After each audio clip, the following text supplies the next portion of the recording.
Recording in progress.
Good morning, members.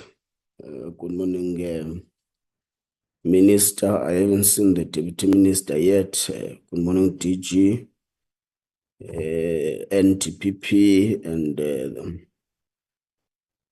Deputy NTPP is present. Members, today will be receiving an overview from the Minister of Justice and Constitutional Development on budgets and annual performance plans, and we'll get a briefing on budget and annual performance plans of the Department of Justice and Constitutional Development, including NPA. But before that, I think let's start quickly with housekeeping issues. The first issue is that last week, Wednesday, we would have met with the chair of chairs for a follow-up meeting on the issue of the venue or the committee rooms. You would recall that we would have registered our discomfort on the committee rooms or the venues that we used for the elect, a lot of facility that we need for our committee meetings.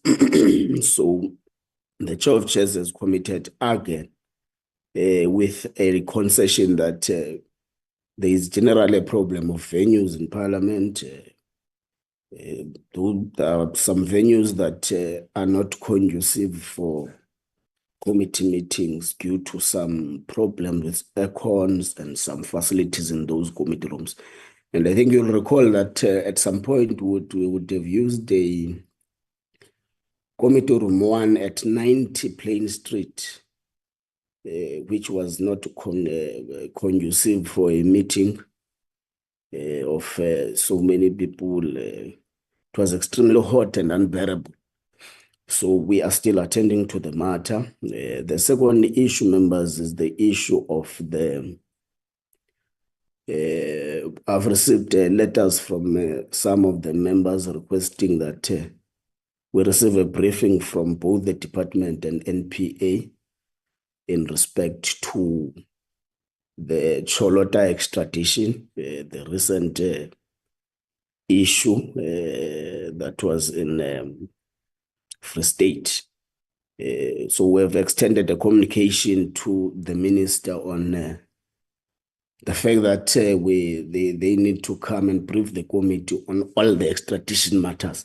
We do receive an indication that the minister has requested that NPA finishes here with all the extradition matters And also we've seen that even the president has requested that the NDPP briefs him over these particular issues.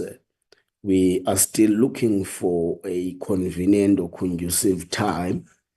The Parliament program is overtaking our events. We recall that now we have got to deal with the budget votes, which have got a set time frame.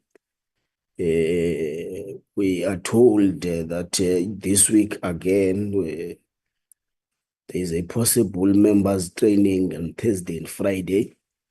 So we're still looking into that. Otherwise, we've already extended that kind of communication to the minister. Another issue is the issue of the Equality Review Committee. We are supposed to nominate one person. I've seen members discussing about the date and the letter and stuff, but I think it's still a genuine letter that was signed by an executive authority of the department. So let's take it as a homework for now. We're going to do that nomination in due course. So those are just the three silent issues I wanted to raise before we go straight to the minister, so that we're able to keep each other updated. Minister, are you ready on your side? Good morning, Chairperson of the Portfolio. Chair is Honorable Mushala. Can you hold on there, Minister? Sala? No, thanks so much, Chair. Let me start by greetings, and I want also to remind you about the letter that we sent to your office in terms of the matter of the NDPP as well, on the infiltration matter that he spoke on public. We wrote a letter as well to summon the NDPP to come before the portfolio committee so that she come and explain herself. What does that mean? We saw some public, I think, statement from the Minister of Justice and Constitutional Development stating that she has met with the said person, the NDPP, in this regard. And then it seems like she used the wrong weight. So can that please be escalated to this portfolio committee? The NDPP must come here as per our request so that she can come and state to us exactly what she told the minister. Our mandate is to ensure that we do oversight towards all entities within the Justice Portfolio Committee and to the Minister as well. Can the NDPP come before the Portfolio Committee so that we satisfy ourselves as members of the Portfolio Committee, because the law allows us to hold those entities accountable in times of need. Thank you so much, Chairperson. I'll pause there. Thank you, Honorable Mhlala. Yes, indeed, I've received your letter and I've acknowledged the receipt of such. Of course, the infiltration part was a response by the NDPP to a television interview in respect to the extradition matter as well. So the minister is going to come with the NDPP or NPA to come and account on the date that which we're going to set. We have already made them aware of such. Honorable Mhlala, thank you very much. Minister, you may proceed. Chair. Hold on, Minister. Honorable Nomvalo. The NDPP must not forget to tell the committee the date of his resignation, of her resignation. She must tell us when she's going to resign.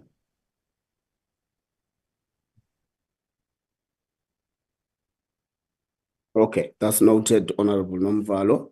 Chairperson. That's not. Mr. Ramano. Yeah, maybe just before the minister starts, just wanted to table the following apologies. You can proceed. Yes, we've got an apologies from Advocate Brittenbach, Ms. Dana, and Mr. Manye. Those Okay. are the three that I have.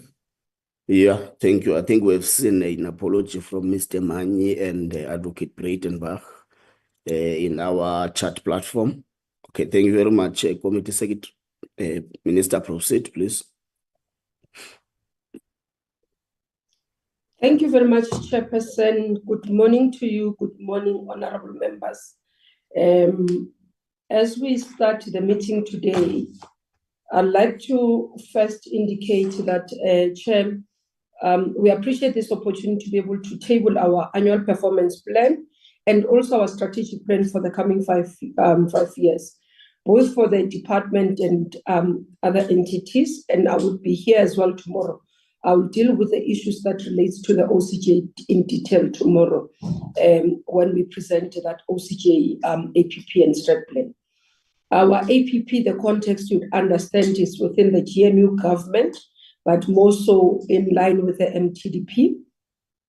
And I must say, Chair, a lot of work has been done as a foundation, and we've covered quite a lot of milestones in critical areas of our work, and therefore we need to be able to extend part of the issues. We've looked at what the portfolio committee has raised previously, so that when we do our APP, we do in line with those issues, together with what the AG has given us as feedback. That has been considered so that we can look at some of the areas, Chair, so that we don't have to deal with minor issues when we deal with our APP, but we can be able to focus with extensive. I must say, Chair, one of the issues that we have done as we begin this at the beginning of this financial year and as we continue while we're waiting for the approval of our budget is to enhance our coordination and also better communication, but streamline our work between the provinces and ourselves as national office. And that's why we established an extended MINEXCO, we can call it extended MINEXCO, where we bring all the provincial heads, both in terms of our department, heads of attorney's office, master's office, into one roof with the minister and deputy minister. And we present to those, we actually looked at some of the areas where we have bottlenecks. So the first meeting just dealt with what will make us function effectively. Part of what we're going forward would be to look at performance, ensuring that we hold each other to perform, but we also make sure that the work does. I'll go through some of the areas, not extensive, just to highlight, and the presentation will go into detail. The context of this APP and the strategic plan, Chair, happens, as I say, we've looked at what the portfolio committee has been raising. And upfront, I'm going to say there are 2 or 3 areas which are burning platforms for me that we're working together to ensure that there's work that is being done and we turn it around the situation. We've got the area around Chair, the attorney's offices. And I must say to members, we had hoped that by this time we'd have appointed the Solicitor General. We currently have acting, who's Mr. Mbeki. The CVs that we have received, I must say, either you get a good lawyer who does not have managerial experience, or you get a manager who is not a lawyer. So we're trying to find a balance between the two in terms of the work that needs to be done in what we are doing. So it's important that we continue. And as I say, Chair, we had hoped that by this time we'd have, unfortunately not. We do have challenges in terms of us. You would have seen, Chair, the outcry around transformation in the sector, because the state it's a tool for developmental agenda. So our ability to be able to brief the previously disadvantaged communities, our ability to be able to pay them in time, and utilizing the offices in terms of supporting the sector is quite important. I must say we are still found wanting in this area, and we'll continue to improve. As I say, the DM had worked with the team, for example, in setting up SOPs across so that we know what we can be able to track our cases, who's been paid, who's not been paid. Our major headache, I must say, is Johannesburg office, in attorney's office, and we are taking action in that, because there's been reports of almost many of the advocates saying that as Black advocates, their invoices are being subjected to cost consultants, while the white counterparts does not get subjected to that. So it's those things that we are verifying, but we are taking action. Similarly, as well, when we're talking about non-tolerance, for example, of corruption, where there's collusion and siphoning of state funds, we are dealing with it so that we can be able to. And you know that within this area of work, and including Master's Office, SIU would be doing some work there and had to do some investigation that led to even some of the disciplinary matters that are still ongoing at Master's Office. And moving into Master's Office again, I've asked DDG Pillay to be a caretaker of that. This area, Chair, I must say, I've taken a decision to delay the appointment. So we'll do the recruitment, because I do think that the profile of the person who must lead this has to be different.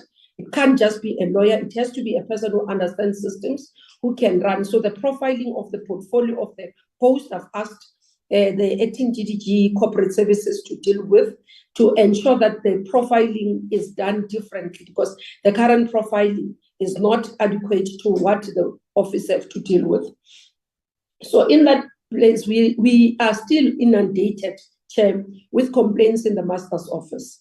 Our headache is the Cape Town office, mainly, where each day, what is more even worse there is that you find that even those complaints are not responded to. So we are taking action in that. So we're holding our officials accountable, Chair. I can assure you, where there are cases where there's negligence, we are asking our officials to explain. And if there's a case for DC, we are taking them to DC, irrespective of their level in the organization. Will do that, because we do think that the culture in the organization needs to change. More accountable, more transparent in doing our work, and ensuring that we are results-driven. It's important. So we still need to turn around the Master's Office, more so around digital platform. I think what will help us, and we said, it's the digital platform that will work digitization within the Master's Office. So we're having engagement with various organizations or institutions within government that can be able to assist us to be able to get the turnaround that we need. My fear with the grade list as well, I would say, is around the Master's Office, and we're hoping that we'll be able to get that right. As others are calling it a dark hole, where potentially a lot of corruption can happen. But again, when you look at some of the issues, I got to have sight of some of the potential stealing of the money. For example, the fraud that happens, money getting out through, though ABSA is trying to ensure that there must be authorization of money that is being paid out, but you're going ranging between 6 to 12 million per day, where it could be out of the system, because our systems are not at the level that they should be, protecting our funds, but also running effectively in terms of what we need to do. Then our next challenge, Chair, is our IT system. It's our weakest link as the department. And we can safely say, for example, in certain instances that is non-existent. And I say this openly as well, because it has actually it's breeding a culture of unprofessionalism, where you are asking for accountability and people tell you, no, the server was down, the emails were not working. It gives a way for people to be able to run away from doing their work, but also in terms of accountability. And the challenge here ranges from SETA, but also some of the service provider appointed who have no clue what they're doing. When you engage, you ask questions, you can hear that, I mean, the team that works around here, it's really, as a person who's been in the ICT space for years, literally, as chair of the committee for more than 5 years, I can tell you that you get shocked by the answers that you find in that area. And having worked with global partners in the AI space, you just get shocked by what you get told. So it's one of our weakest link that we need to sort out urgently, Chair. But the issue of SETA, and I hope the portfolio committee will support us, we are those that are advocating for the new regulations by Minister Malatsi to be implemented. And I say this because SETA is a procurement office. And somebody said, be careful because your state attorneys is procurement office as well. But the issue here is when you are able to get a cheaper price outside SETA, instead of SETA being utilized, because when SETA was started, as I say, I was a portfolio committee chair overseeing SETA. When SETA was established, SETA was meant to be able to bargain for us and give us best service at less money.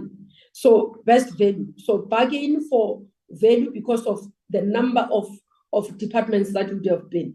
But when you look at today, SETA is actually giving us way even beyond what you can find in the market, which does not make sense because they now put in their own market, they're topping up 15%, and whereas they're going even for expensive products and all those things. And when you look at it, it's just not acceptable. So we're looking forward to Minister Malatsi implementing those regulations because we would want to see in some of the critical areas opting out of SETA and being able to do those as a department so that we can do work. Chair, on the issues around NPA, NPA has been, for example, on the issue of vacancies, has done quite good in terms of closing that gap, filling the vacancies previous year, financial year, and this year as part of building capacity. We've had several engagements to ensure that we support NGA. It's unfortunate I heard over the yesterday and today some of the NGOs that they're saying that we're not supportive as government of NPA, and I don't know where it comes from. I will be reaching out to them so that they can explain to me which government are they looking for to support NPA and who told them that we are not supporting NPA, because we are supportive of NPA. We've been supportive, and the issue here, Chair, I must say, we are supportive of NPA, but it's not that we can't hold them accountable. So all of them, they know we hold them accountable. And the work that is being done by various teams is quite good. When you look at lower courts, the rate of convictions there, you'd find high, quite a number. You look at the work that is being done by AFU, you see good progress there. And then the outcome of the case in Bloemfontein, the Newman case, which is good as well. You have unfortunate cases such as Omotoso trial that didn't go the way we thought. And I said it up front, and I'm not going to hide it. I do think that we could have done better there. And it doesn't mean that when we say that we could have done better, means that we saying the institution has collapsed. And I think the honorable member was talking about the issue. Yes, definitely, I did meet with the NPA. We've agreed in terms of analysis that, yes, there are areas of concerns in terms, because we engaged each other to understand what are her concerns. As I say, we provide support. I mean, she did the interview on Thursday evening. I reached out for a meeting because we said we need to understand what is happening. I had meetings throughout the day. In the afternoon, we met on Friday, and we agreed, and before she was traveling. We agreed that indeed there are areas of concerns where she picks up some areas where cases might have been lapsed, or where she gets information of individuals who are conducting themselves not appropriately, and therefore we will have to take action. We've agreed, me and her, that we'll definitely meet, do analysis of those and take them. DC cases of identified individuals will have to kick in when necessary. Individuals will have to be prosecuted themselves if they've been. And Chair, if you look as well in what we've been saying, I think Mtuzu was also on public, reflecting on some of the prosecutors that have actually been arrested themselves for acting in contravening with what we expect from them. So it's within that context. And I hope that, Chair, this matter can be explained better. I don't think there's anything to be taken out of it from where I'm sitting. And I do believe that the matter has been laid to rest. What we will come and explain and deal with is extradition in detail, as you have requested. And just to indicate, give comfort to members, it's not all the cases. So there would have been a fluctuation between NPA and the department on extraditions, where others would be approved by a minister, others would be approved by the DG, others that would be done by NPA themselves. So we're consolidating all those so that we can be able to ensure that minister does sign all of them. There have been others that are before court. I've asked them to bring as agent matter so that I sign them. They are not delayed and they are not compromised. There are quite a number that are not affected, Chair. somebody had asked me whether the Bushiri matter is not affected, the AKA matter is not affected in Swaziland, and also the Gupta matter is not affected.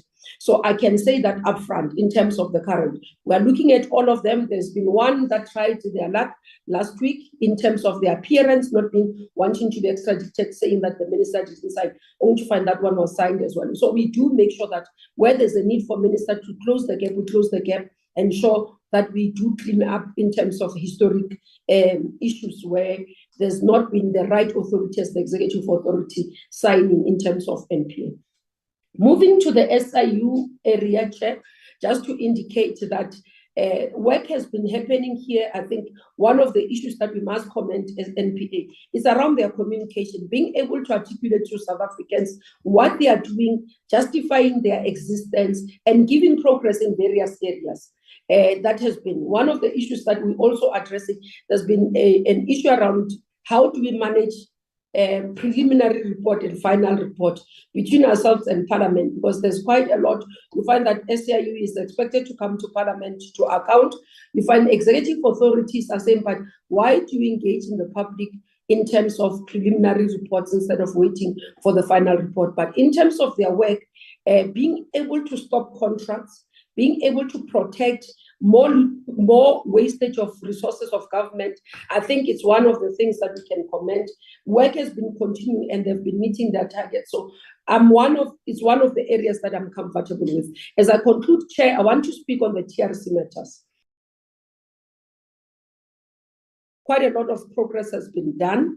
I think where we are missing, it's the community project based on the report before that was done by Parliament in 1993, adopted by Parliament. The community projects are not yet implemented as per our projects. We will fast track that as well. The issue of housing is still lacking in this area. We have through NPA, Chair, which is commendable, the work that NPA is doing in terms of opening of the inquest that has been done. You would have seen the CREDOC 4 as well recently, the COSAS 4, but also the former president of the ANC and SG of the NC. So you would see that, Chair, quite a number of them are being done and continue to be done based on the work that has been done to look at assessment. It's not all inquests that will be successful in terms of reopening, depending on what has been. We've taken a flag as government in that area, particularly to say we've delayed in these areas, but work is being done. In other areas, work has been done. Others are starting. So we'll continue to explain to the public in terms of our progress.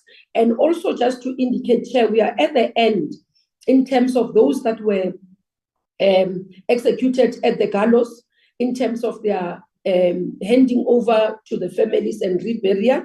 I must say as well, the task team under NPA has done a fantastic job in this area, almost finishing. We're looking at this financial year to have concluded all the people that were killed at the gallows and being able to give back their remains to their families and closing that chapter. So that is the work that we are doing, Chair. I thought I should highlight upfront and acknowledging from the executive authority some of the challenges that we need to deal with and some of the areas that we'll have to close. With that, Chair, I would request that through the DG, we do the presentation again. After they do the presentation, if there are gaps, I'm going to request, Chair, that you allow the Deputy Minister to close those gaps so that we hand over for you for questions and answers. Thank you very much. Thank you very much, Minister. Of course, after the presentation, we'll allow the DM and we can allow the NTPP to fill in if they think that there's been gaps in the presentation. DG? Sorry, Chair. I'm sorry to interrupt the DG. Swart, yeah? Hold on, DG. Mr. Swart? Yes, can I just give an indication of how long you will allow the presentations for to ensure that we've got enough time to engage on the issues? Morning, Minister, morning, DG. I just wanted, Chair, for you to give that indication, which we normally do. We normally do that at the beginning of a session so that the DG knows, because it's a very long document, which we've all gone through, but I'm sure he wants to highlight a number of issues. Thank you, Chair. Thank you, Mr. Swart. DG, you're going to do an executive kind of a briefing so that we're able to allow enough time even for members to interact. We know would have received these presentations a long time ago. It's upon our duty to go through them, so you can just do an executive kind of a briefing, but without leaving any important points in the presentation, so we don't compromise the quality of the presentation as well. Thank you, Mr. Swart. DG, you may proceed. Thank you very much. Good morning to you, and good morning to the Minister, Deputy Minister, and all the honorable members. I see, Chair, you didn't commit to the traditional time of 45 minutes, but I've taken into account the concerns that have been raised that we mind time. Chair, I will not take you slide by slide, as has already been indicated. You will see our introduction. We just give you a background of the context that this strategic plan that we're presenting and the annual performance plan is anchored on the 3 priorities of government, which is the reduction of poverty and tackling of the high cost of living, as well as building of a capable, ethical, and developmental state. Those are the 2 areas of the 3 priorities of government, the third being the building of an inclusive economy, and which as a part of the system, we believe that the justice system is very critical for creating a conducive environment for foreign direct investments that will create jobs and deal with the challenges of unemployment. In slide number 3, we just indicate that there's a continuity from the previous medium-term strategic framework in which, from the year 2020 and 2021, the department's performance was sitting at 66. But by the time where the term ended, 2024, 2025, the performance was above 80%, which was 81%. So we just give that reflection. And immediately, of course, the mandate of the department is known, both constitutionally and legislatively. We won't bore you with the details of all those legislations, but we list them as a part of the requirement that this is where we anchor our work, including court rulings. We also reflect the vision, the mission, and the values of the department. I think this is very important because we're presenting a 5-year strategic plan, that the vision of an accessible justice system in a vibrant and evolving constitutional democracy remains, and we think is very important. And our mission as well remains as it was, and those are the values that we aspire to live to. In number 7, which is budget programs, the budget of the department, which is part of the presentation of the annual performance plan and the strat plan, is broken into 5, which is administration, as well as the administration of the lower courts as program 2, as well as state legal advisory services, legal services, which is program 3, and program 4, which deals with the National Prosecuting Authority. And program 5 deals with auxiliary services, which includes the transfer of the budget to legal aid, the SIU, the public protector, the South African Human Rights Commission, as well as the program on the integrated justice system.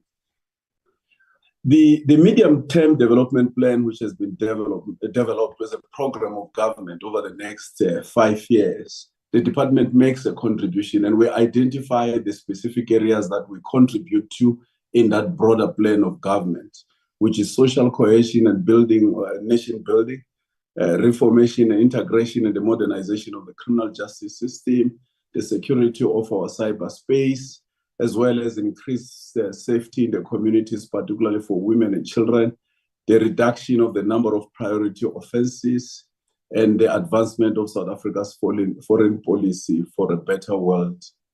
In number 9, we look at strategic assessment. We show that the medium-term development plan commitments, as well as the SONA and the plan that we're presenting as a 5-year plan, together with the annual performance plans, all of them are aligned together.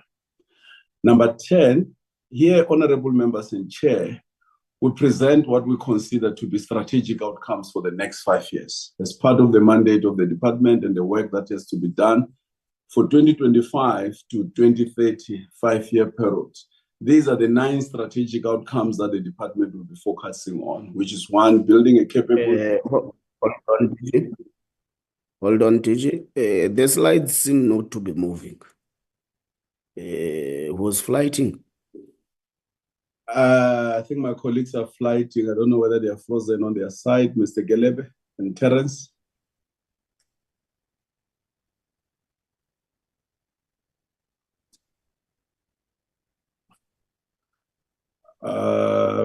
I think the colleagues are frozen. Mr. Gelebe, are you? Yeah, I think that's why this.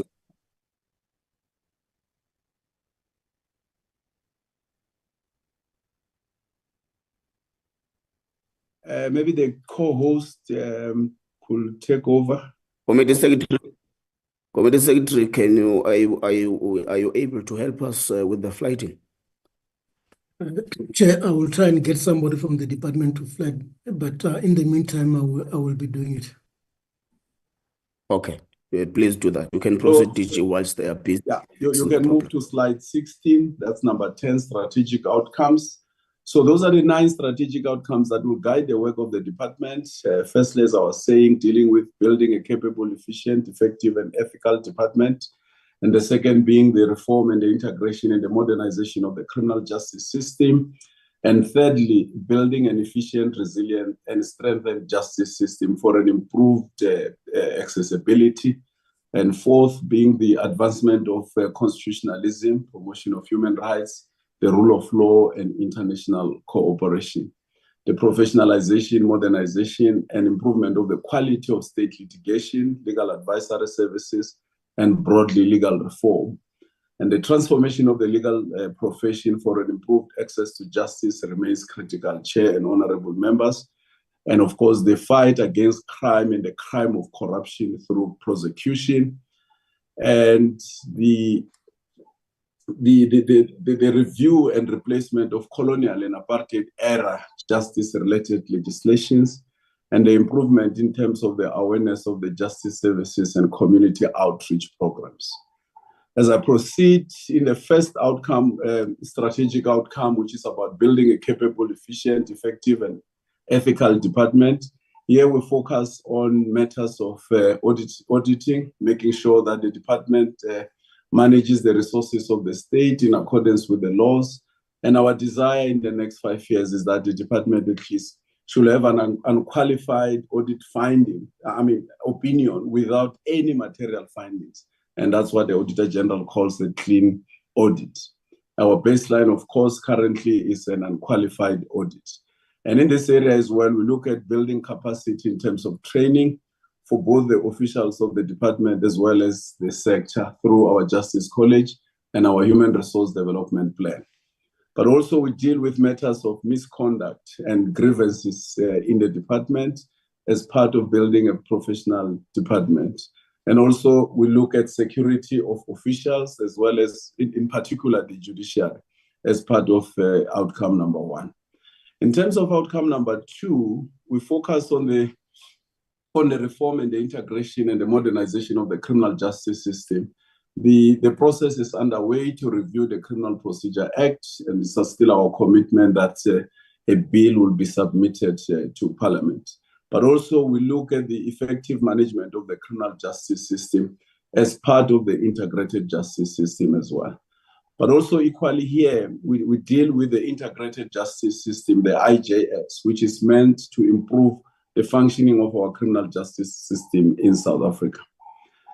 Outcome number 3, which looks at the efficiency and resiliency and the strengthening of the justice system, will look at the civil side of the justice system, the civil justice system. There are a number of policies that have to be reviewed over the next 5 years in order to strengthen the system, but also look at the contribution of the traditional court system in the different areas in our country. And the development of regulations are underway as part of that contribution. The creation or the designation of additional numbers of sexual offences court will also play a critical role in building a strengthened and a resilient justice system. But equally, we'll look at the number of issues that are taken through the courts, including the issue of sexual offenses in general. And as part of that, as well, building an accessible justice system, the refurbishment of our buildings, as well as renovations, and also building of new courts will be part of the focus as well. My apologies, Chair. I think the slide on my part has moved out of that alignment that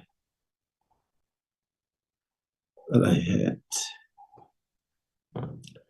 Maybe use the slide page numbers as well, TG, as a guiding so that members can follow. It might help. Oh, the page numbers. Okay. Yeah, because I remember the slides are numbered. It will help so that you don't keep on stopping because of either the freezing or what with the network. Yeah, there is moving. Okay, so it's moving. Let's move to. We can move to slide number 21, which is the strategic outcome on advancing constitutionalism, human rights, the rule of law, and international cooperation.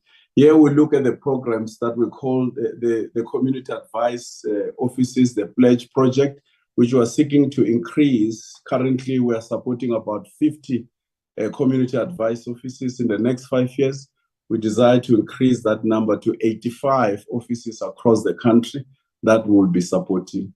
And also the issues around the implementations of the recommendation of the Truth and Reconciliation Commission that the Minister has spoken about. We'll be looking at the finalization of regulations that will be implemented. Amongst those will be the health-related regulations and those that deal with community rehabilitation.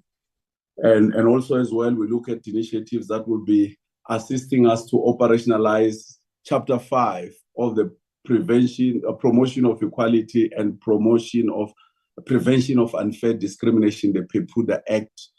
And we'll also look at initiatives that will be aimed at the implementation of programs towards the promotion and protection of human rights and the deepening of constitutionalism.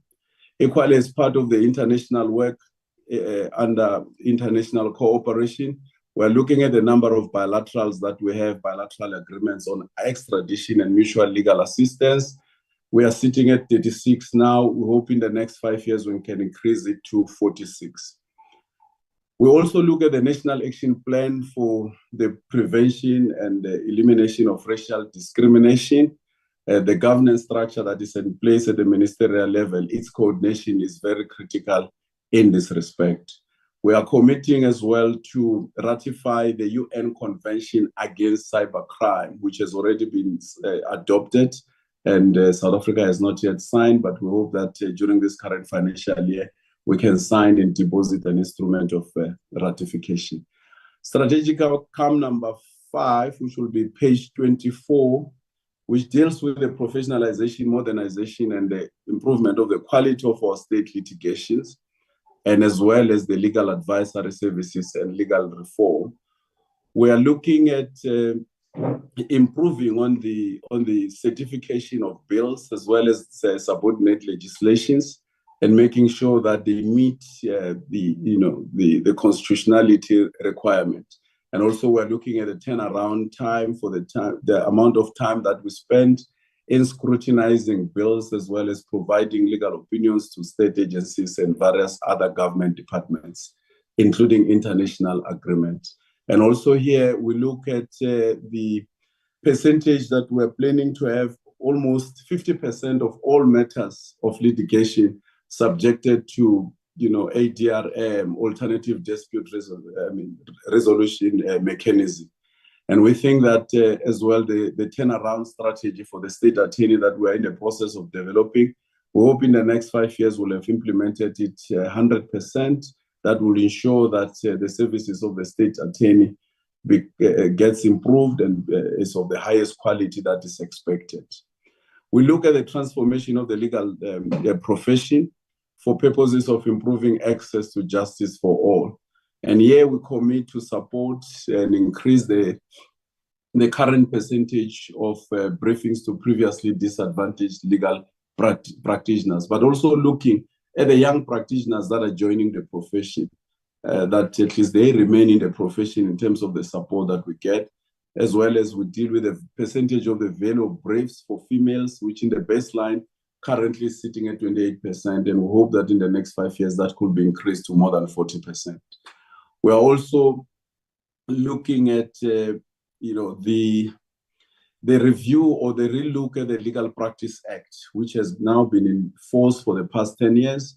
That was meant to fuse the profession, the attorneys and the legal, and the advocates profession. And just to get a sense of how far we have come, there are many proposals that have been made for the amendment of that piece of legislation. So a discussion to get a sense of how it can be strengthened will be very important. The finalization as well of community service regulations is very critical for both the professions, for those that are in the profession and those that will be entering the profession. In slide number 25, number 7, the fight against crime and corruption through prosecution. I think the presentation of the NPA will delve into greater details, but here we mention a very critical part, which is the review of the anti-corruption architecture, which the president during the SONA has already spoken about. The department is doing work in this area, and we hope that in the first financial year, we'll be able to give some report. Included in this work as well is the review of the whistleblower, and coming up with a framework to improve the protection of whistleblowers. Equally, the work is being done around RICA, the regulations of interception of communications and provision of communication-related information and amendment framework.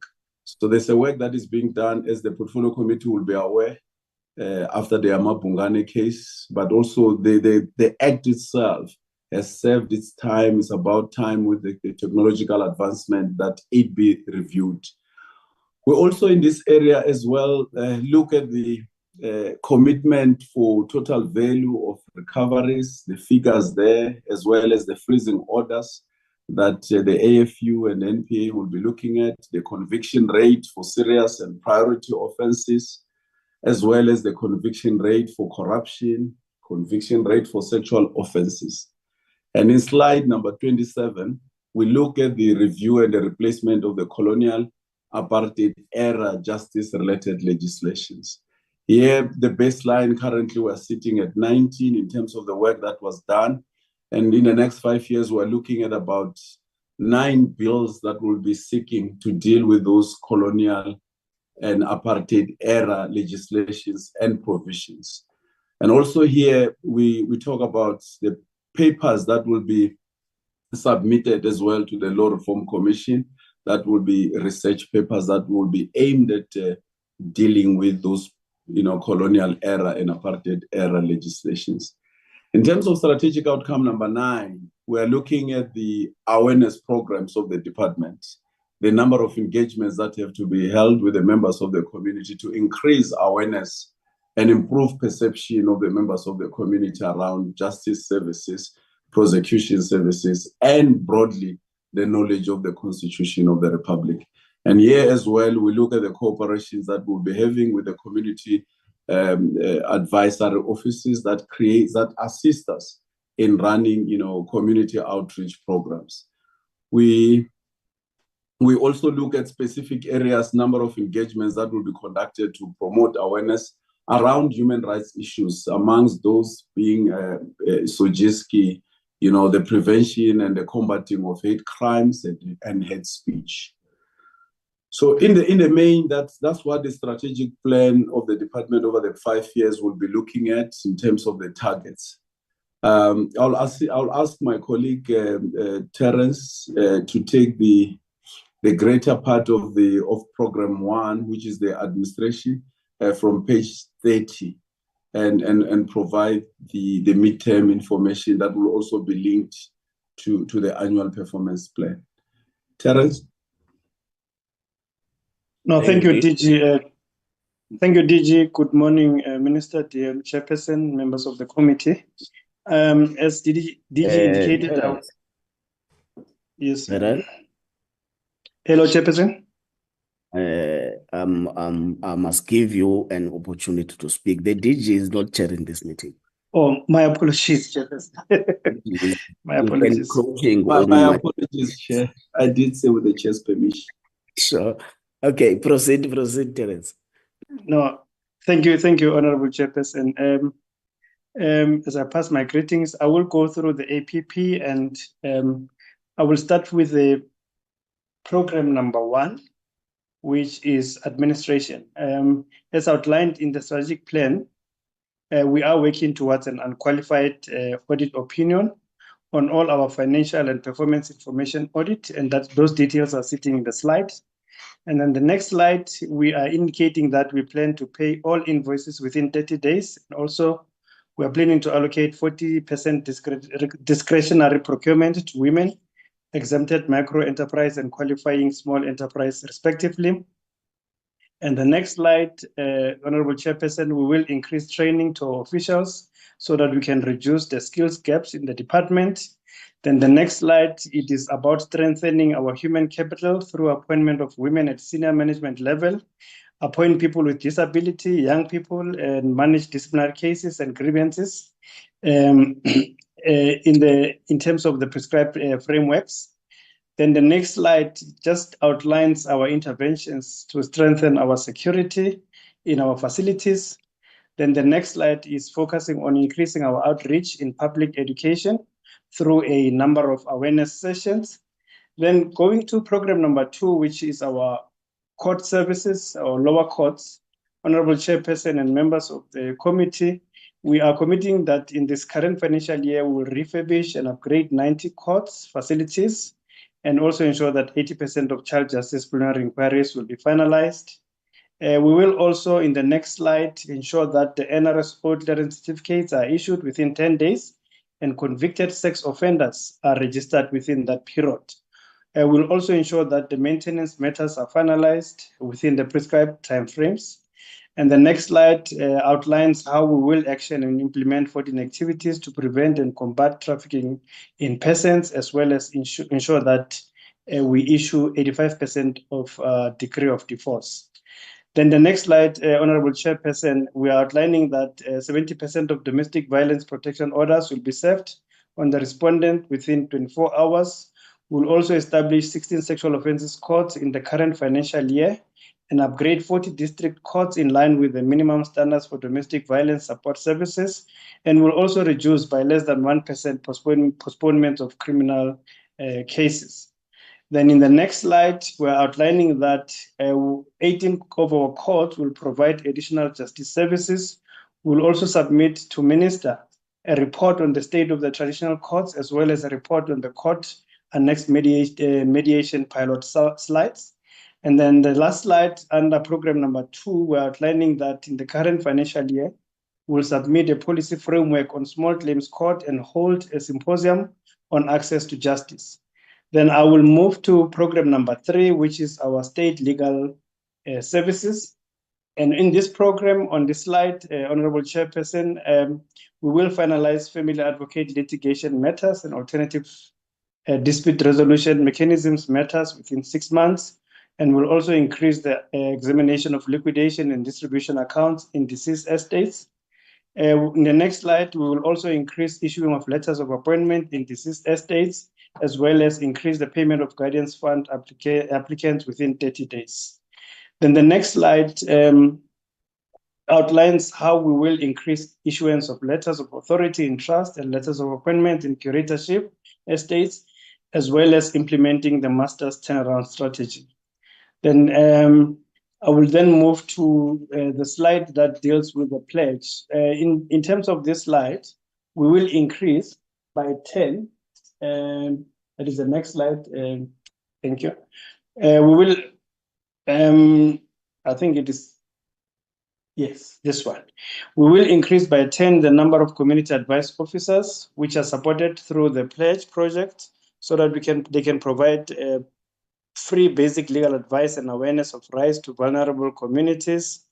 And then the next slide outlines the number of initiatives to implement recommendations and directives of constitutional institutions, the issues around PEPUDA, human rights, and ensuring that compliance with an international, regional, sub-regional human rights and other treaty obligations are adhered to.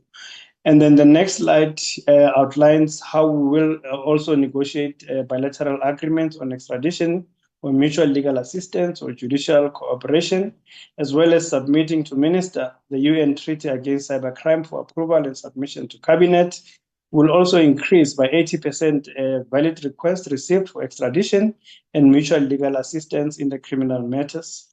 Then our next slide outlines how we will actually have a number of engagements and initiatives that will strengthen international law, human rights, treaty obligations, as well as strengthening the NEP governance structure so that we can promote social cohesion. Then in our next slide, it's just an outline on how we will also ensure that the TRC regulations are approved by the Minister.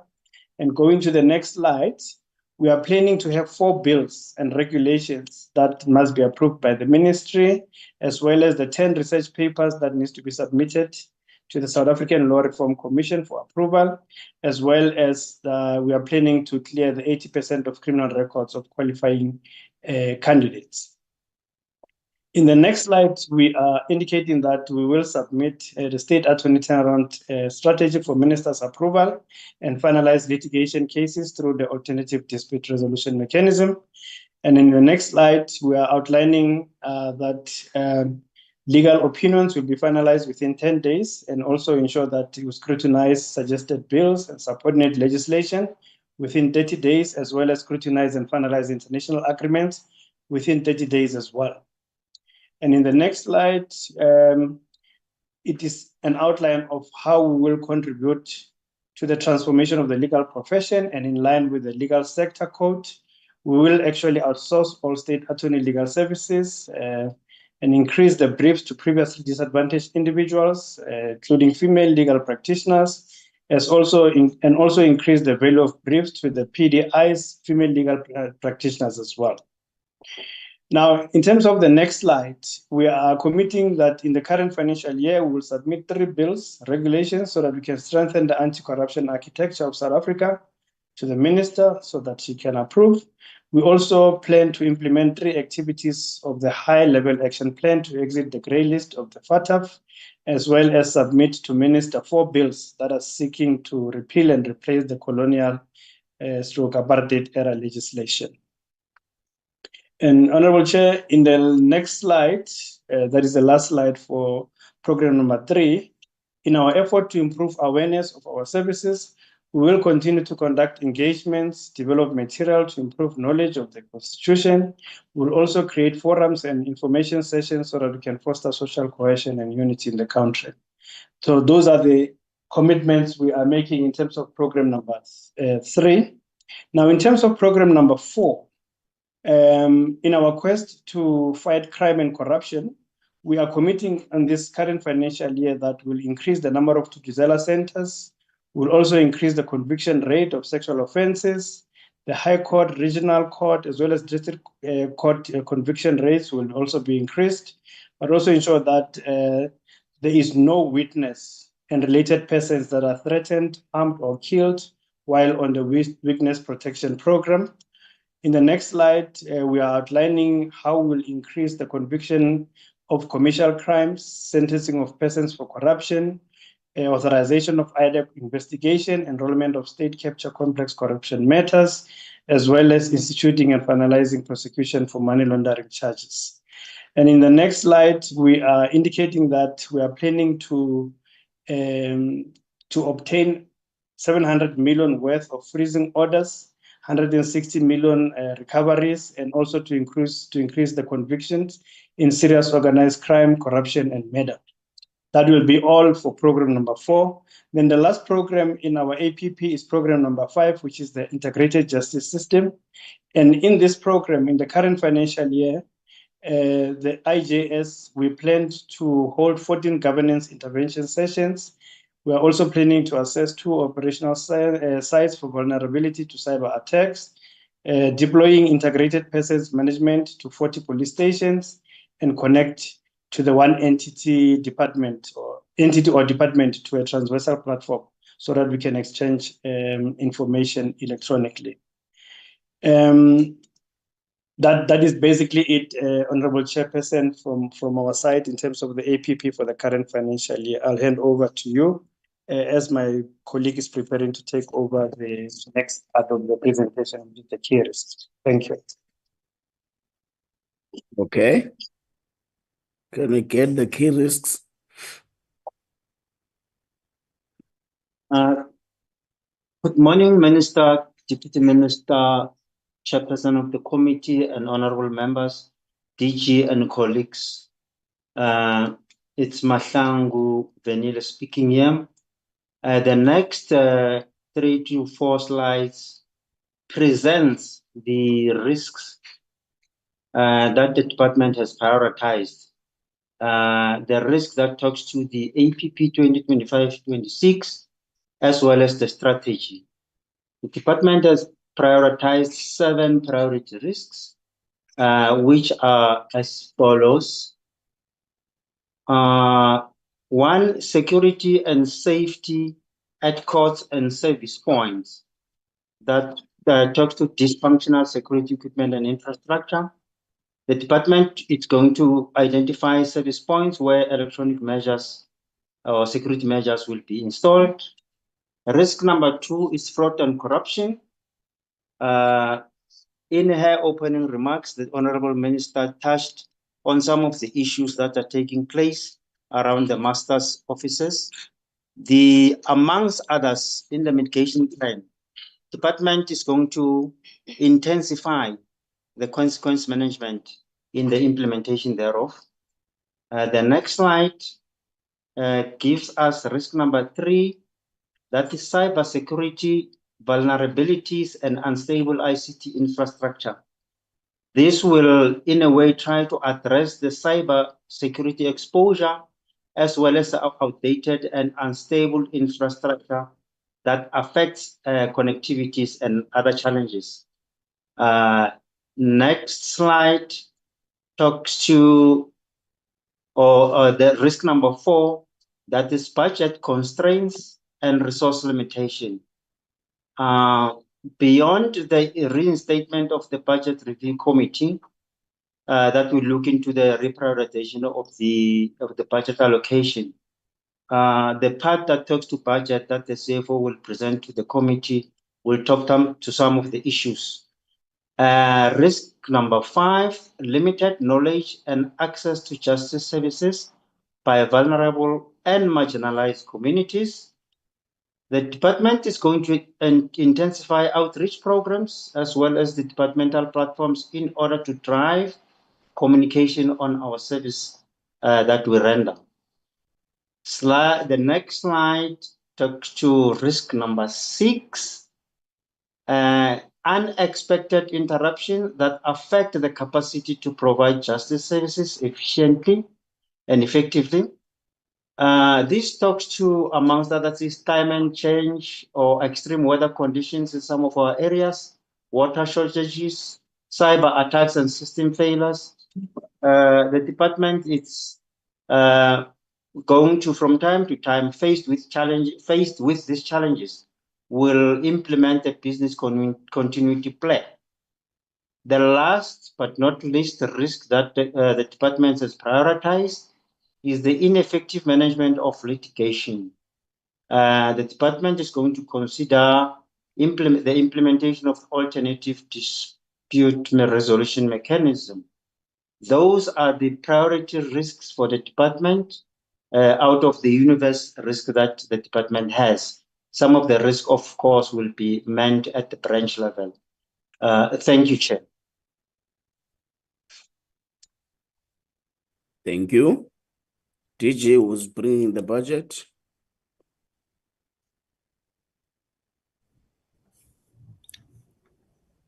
Good The morning. CFO, Mr. Rensingo, will take us through the budget part. Chair, thank you. Thank you, CFO.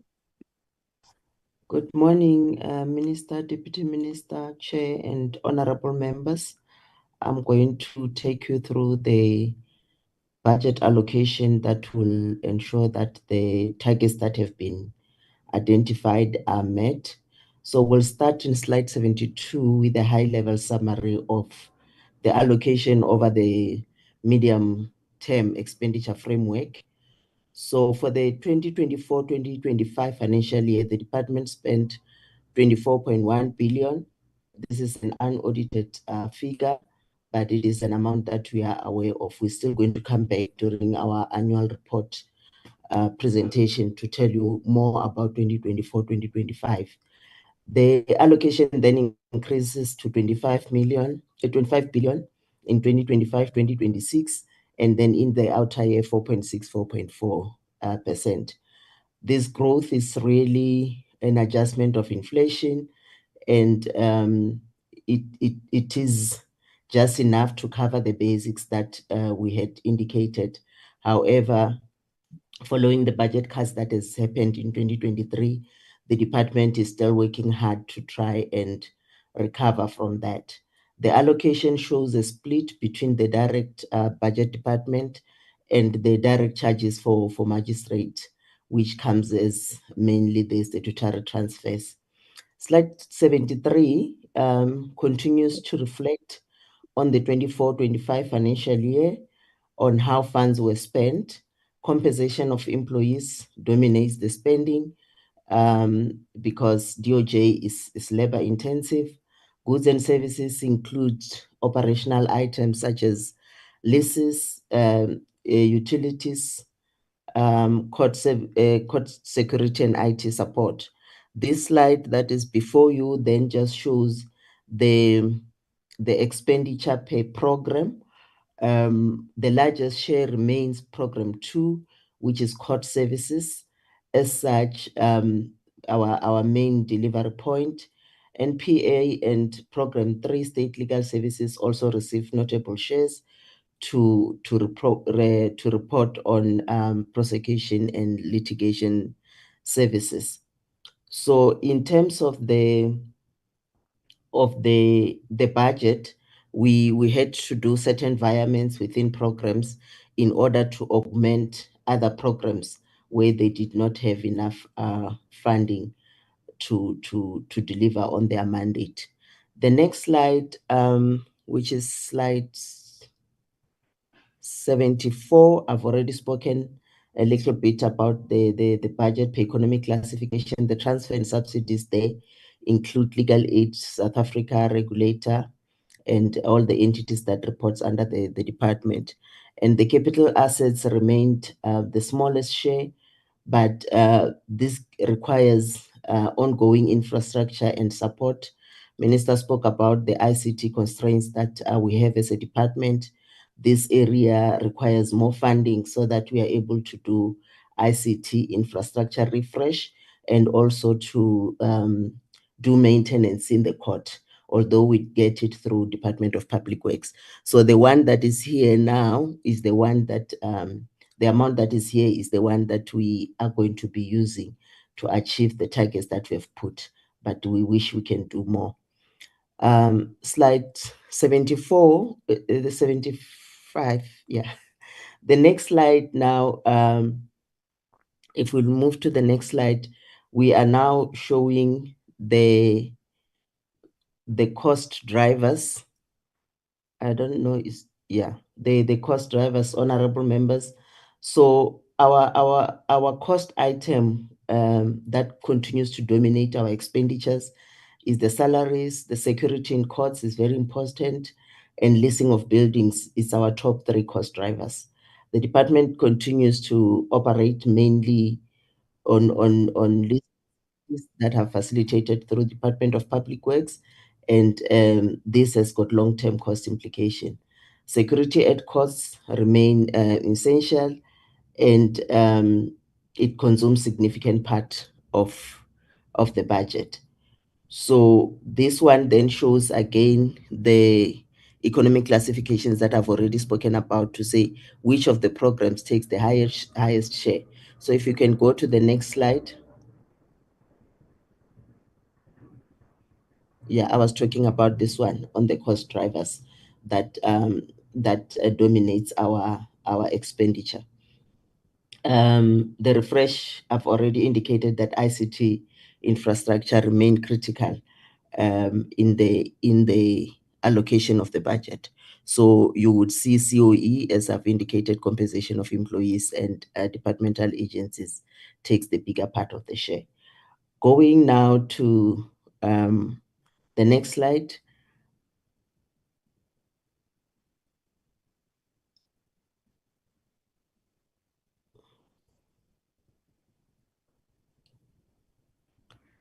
Looking ahead in the MTF, my slide is not moving, but I'm sure members have got, can see it. Moving ahead in the MTF, we are going to work within the baseline that we have, which is the compensation of employees, which grows marginally, goods and services and capital asset. We prioritize our compensation to try and cover the service points, and we are going to continue maintaining and replacing aging infrastructure and modernize our system with the allocation that we have. The slide is not moving, but going ahead again, you look at the baseline per program. The baseline per program then shows that program 2 continues to be the largest, and state legal services also becomes, it's increasing due to advisory responsibility that the department have on the budget. And then program 5 is auxiliary services, which includes IJS on it, and the entities that are included there on the auxiliary services includes Legal Aid South Africa, SIU, and Information Regulator. The allocation remains flat, and there is no further opportunities at this point for increased budget. That's what we have.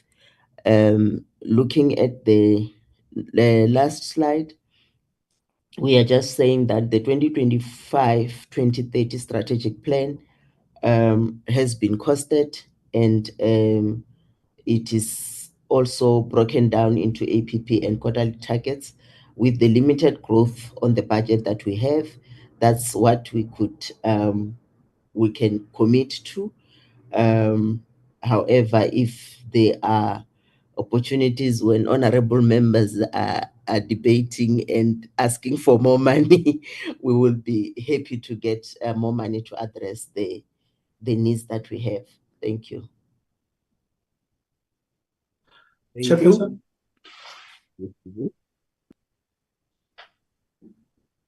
DG? Yeah, just if they could bring back the slides on the, we're just really in closing. The CFO just touched a few areas, but we do reflect that broadly speaking, since we lost the 2 billion due to budget cut in the middle of a financial year, 2 financial years ago, we haven't really fully recovered. We have had to, make do with what we have.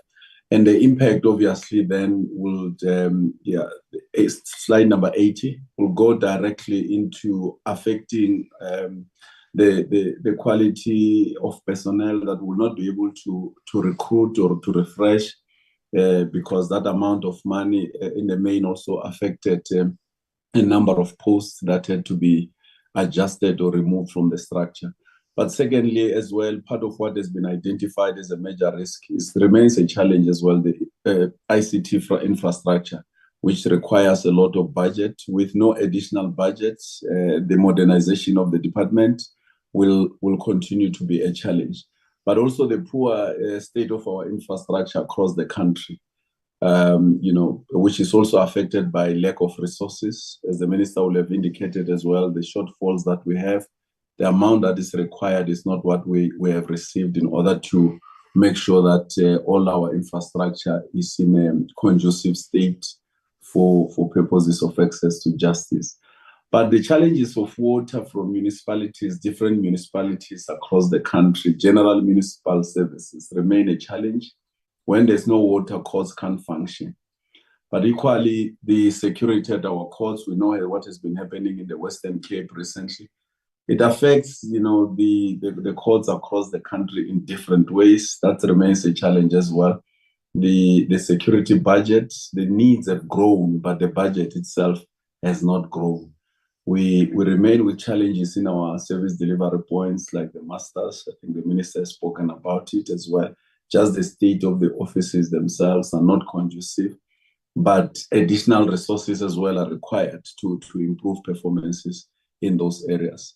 The general state of crime in the country means that the criminal justice system will be overwhelmed. The number of people that will be required will be higher, but there are no resources as well to be able to process matters before the court. Slide number 81.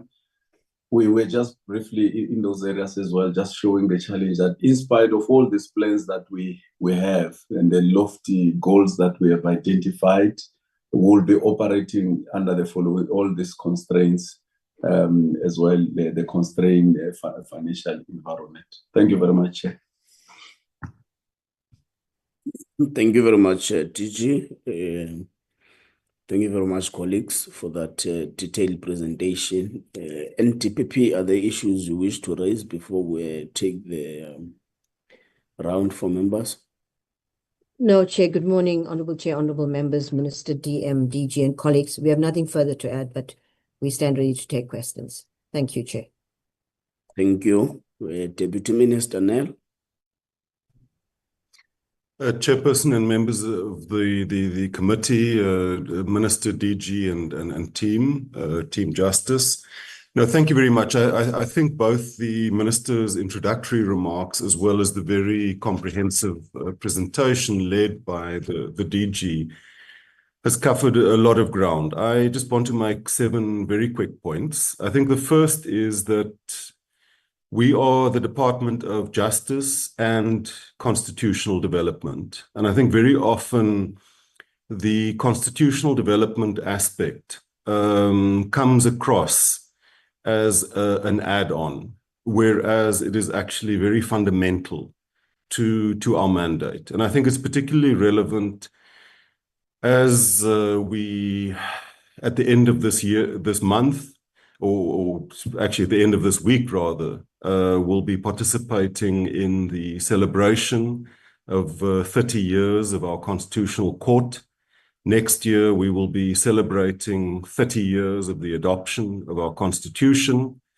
And last week, or the week before, on the 6th of June, we marked 30 years since the landmark judgment in the matter of State versus Makwanyane that declared the death penalty to be cruel and unusual punishment and hence unconstitutional. I think we find ourselves also in a very, very difficult and adverse international and domestic conjuncture in which increasingly we see the signs and the trends of intolerance, authoritarianism, and quite frankly, an anti-constitutional discourse pervading globally and in our country that also seeks to undermine the very concept of the rule of law internationally and domestically. And I think as public representatives who have taken a solemn oath to defend and uphold our Constitution, we have a collective responsibility to deal with that. I think one of the big threats and risks facing constitutionalism in our country is the divergence between the lived reality of citizens and the promise of the Constitution, both at the level of socioeconomic rights, but also the question of access to justice. And that's what I want to focus on. And access to justice, I think, contains a number of different elements, both an awareness of rights and how to enforce them, but also the functionality of our justice system. In that regard, just a very few couple of points. I think firstly, and the Minister has touched upon it and it is reflected in the strategic plan and the APP, but I think just to highlight the work done by our magistrates' courts, where most South Africans interface with the justice system. In that regard, we've also emphasized the need for expeditious appointments and filling of vacancies, as well as the handling of matters involving ethics and discipline. We are also busy putting in place a revised framework for the appointment of acting magistrates in order to make that process much more transparent and to give it a developmental impetus. Linked to that is the legislation that will be coming to the committee very soon regarding the South African Judicial Education Institute in order to provide for a head of that institute, which will be a judge, and hopefully give further impetus to the work of judicial education. Very importantly is also the work of our small claims courts, which we've achieved near wall-to-wall coverage. I think the challenge now is to make sure that those courts can work even more effectively through the recruitment of more commissioners, to the training and providing the necessary administrative and logistic support. Tied to that is the very important issue which has been raised by members of the Portfolio Committee before, in particular the Honourable Nombalo, regarding the expansion of the jurisdiction of our small claims courts.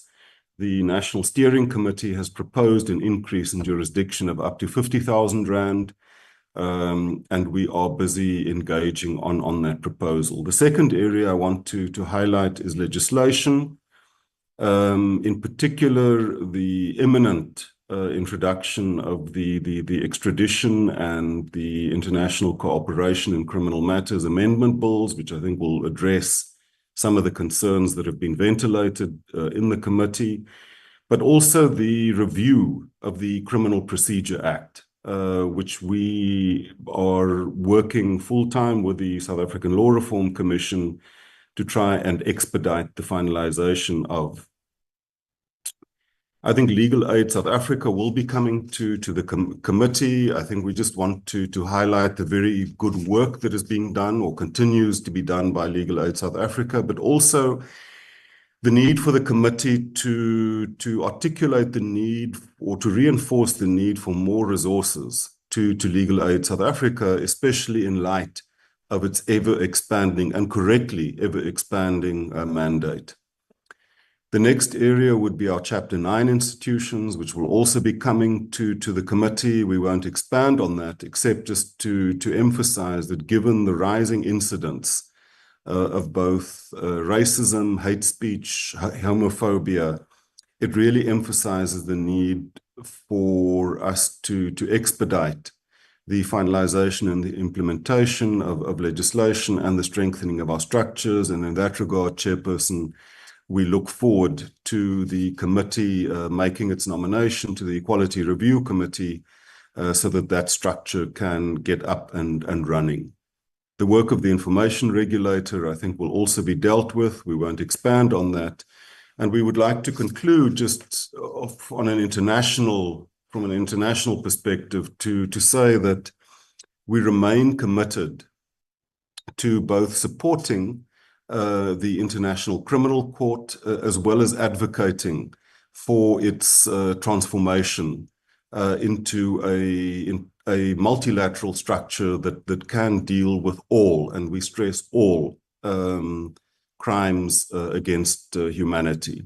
South Africa, of course, continues to be committed to the litigation that we've initiated at the level of the International Court of Justice, in relation to the ongoing genocide being perpetrated against the people of Palestine and an ever-worsening regional security situation.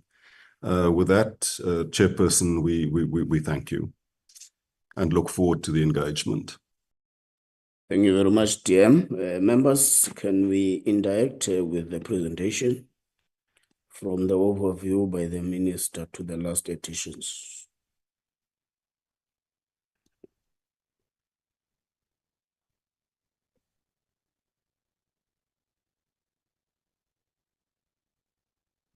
Going to Honorable Nombalo, Honorable Klopper, Honorable Matafa, Honorable Mhlala, Honorable Swart,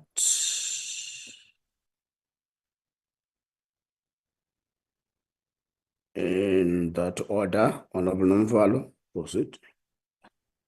Yeah, thank you very much, Chairperson, and greetings to members of the committee and to officials from the department. Sorry to disturb, Honorable Nomval. Chair, did you know that my hand was also up? Honorable Totex. Yes, you'll talk after Mr. Swart. So okay, I think my gadget is doing those things of not showing all hands. Okay, Mtawung will be the last one. Thank you. Proceed, Honorable Nomvalo. Yeah, thank you very much, Chairperson. I think I was interjected when I was concluding my greetings to everyone who is part of this meeting. Chair, let me start by saying that we've just made two gruesome discoveries this morning.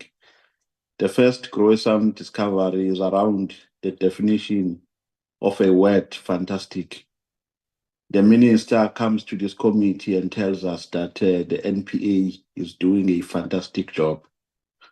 And I don't know the criteria that she is using to assess the work of the NPA, which makes her to arrive to a conclusion that the work that they are doing is fantastic. So it is our firm position that if there's anything that the NPA has done under the incompetent NDPP who is part of this meeting, and we're very surprised that she has not resigned until today. It means she has a very stubborn conscience. If there's anything that they've done is to turn that institution which used to enjoy integrity and credibility into a basket of shame. All the high-profile cases that they were supposed to use to showcase their strength to the whole world and to the whole nation, they failed to execute them properly and in line with their statutory obligation.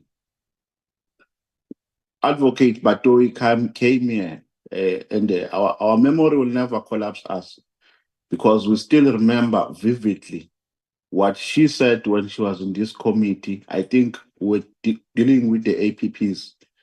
She came to this committee. We asked her about the case of Cindy Somakaka, amongst prominent cases that we're dealing with in this country, in which the NPA is failing to execute its duties. She confidently and openly said she doesn't know anything about the case. We can go to the archives. We will hear her saying that. Today, the case is making rounds, and the NPA decided to make a very lame statement last week, a statement which only gives accountability, which only gives a half-cooked and a microwaved accountability, which does not give details of how they dealt with the matter from the first arrest until today. Because remember, an arrest was made a long time ago and charges were withdrawn in that case. There was no explanation of why charges were withdrawn and why the NPA arrived to a conclusion that the evidence that was before their hand at that time was insufficient. So the charges were withdrawn on those bases, and they did not bother to give a proper and thorough explanation in that statement. And the minister has the audacity to come to this committee and tell us that the NPA is doing a fantastic job. I mean, we're not all fools in this country. Maybe you can fool your friends, not us, because we can trace and we can Chairperson. we can give. No, but I did not interject you. Why are you interjecting me? Did I interject you? Did I interject you? Why are you interjecting me? Because I disagreed with what you are saying, with what you were saying. I kept quiet because I knew that an opportunity to engage you will arrive. Why are you interjecting me? No, man, don't do that, man. Honorable Nomvalo, apologies for the interjection.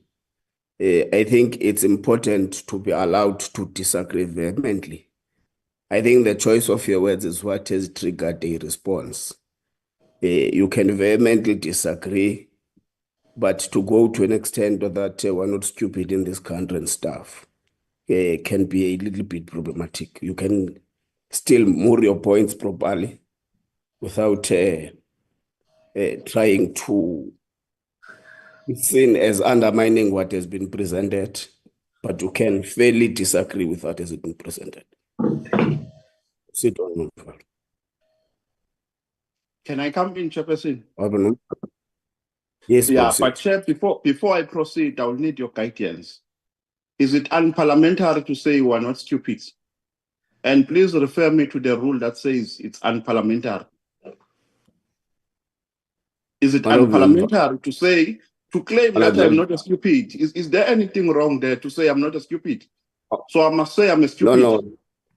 No, there are insinuations that the presentation projects that either Parliament or the people may be stupid. That is the insinuation that the comment is making. So Chair, you are making a wrong conclusion, but for the sake of progress, it's fine. Let me proceed. Okay, proceed. Let me make my point. Can I raise a point of order? I'm requesting to. Okay, hold on, Obnomvalo, Minister. Thank you very much, Chairperson. And as I would like to say, maybe I shouldn't have interjected, Honorable Mvalo. Let me apologize for that. I should have just raised my hand to raise my point of order. Honorable Nomvalo, I would agree with this, and I can read the rules of Parliament and committee rules that does say what you are doing is out of order. Firstly, you are putting words I did not say. I never said NPA is doing a fantastic job. That's the first one. So misinformation is incorrect in terms of the rules. Number two, I think the spirit of engagement should be in a respectful manner, Chair. It shouldn't be in the manner that undermines one's as well, and also denigrates one's integrity. And it's within the rules as well. If Honorable Nomvalo wants me to quote the rules, I can go there in terms of the rules, because I've got the rules opened in terms of the committee rules, how the procedures in committees should be. So I do have a right as a member of Parliament where I feel that my integrity by the comments the member is making is being hampered with, but also almost giving an insinuation that I have lied to the committee, because based on the ethics, I shouldn't as a minister lie to the committee.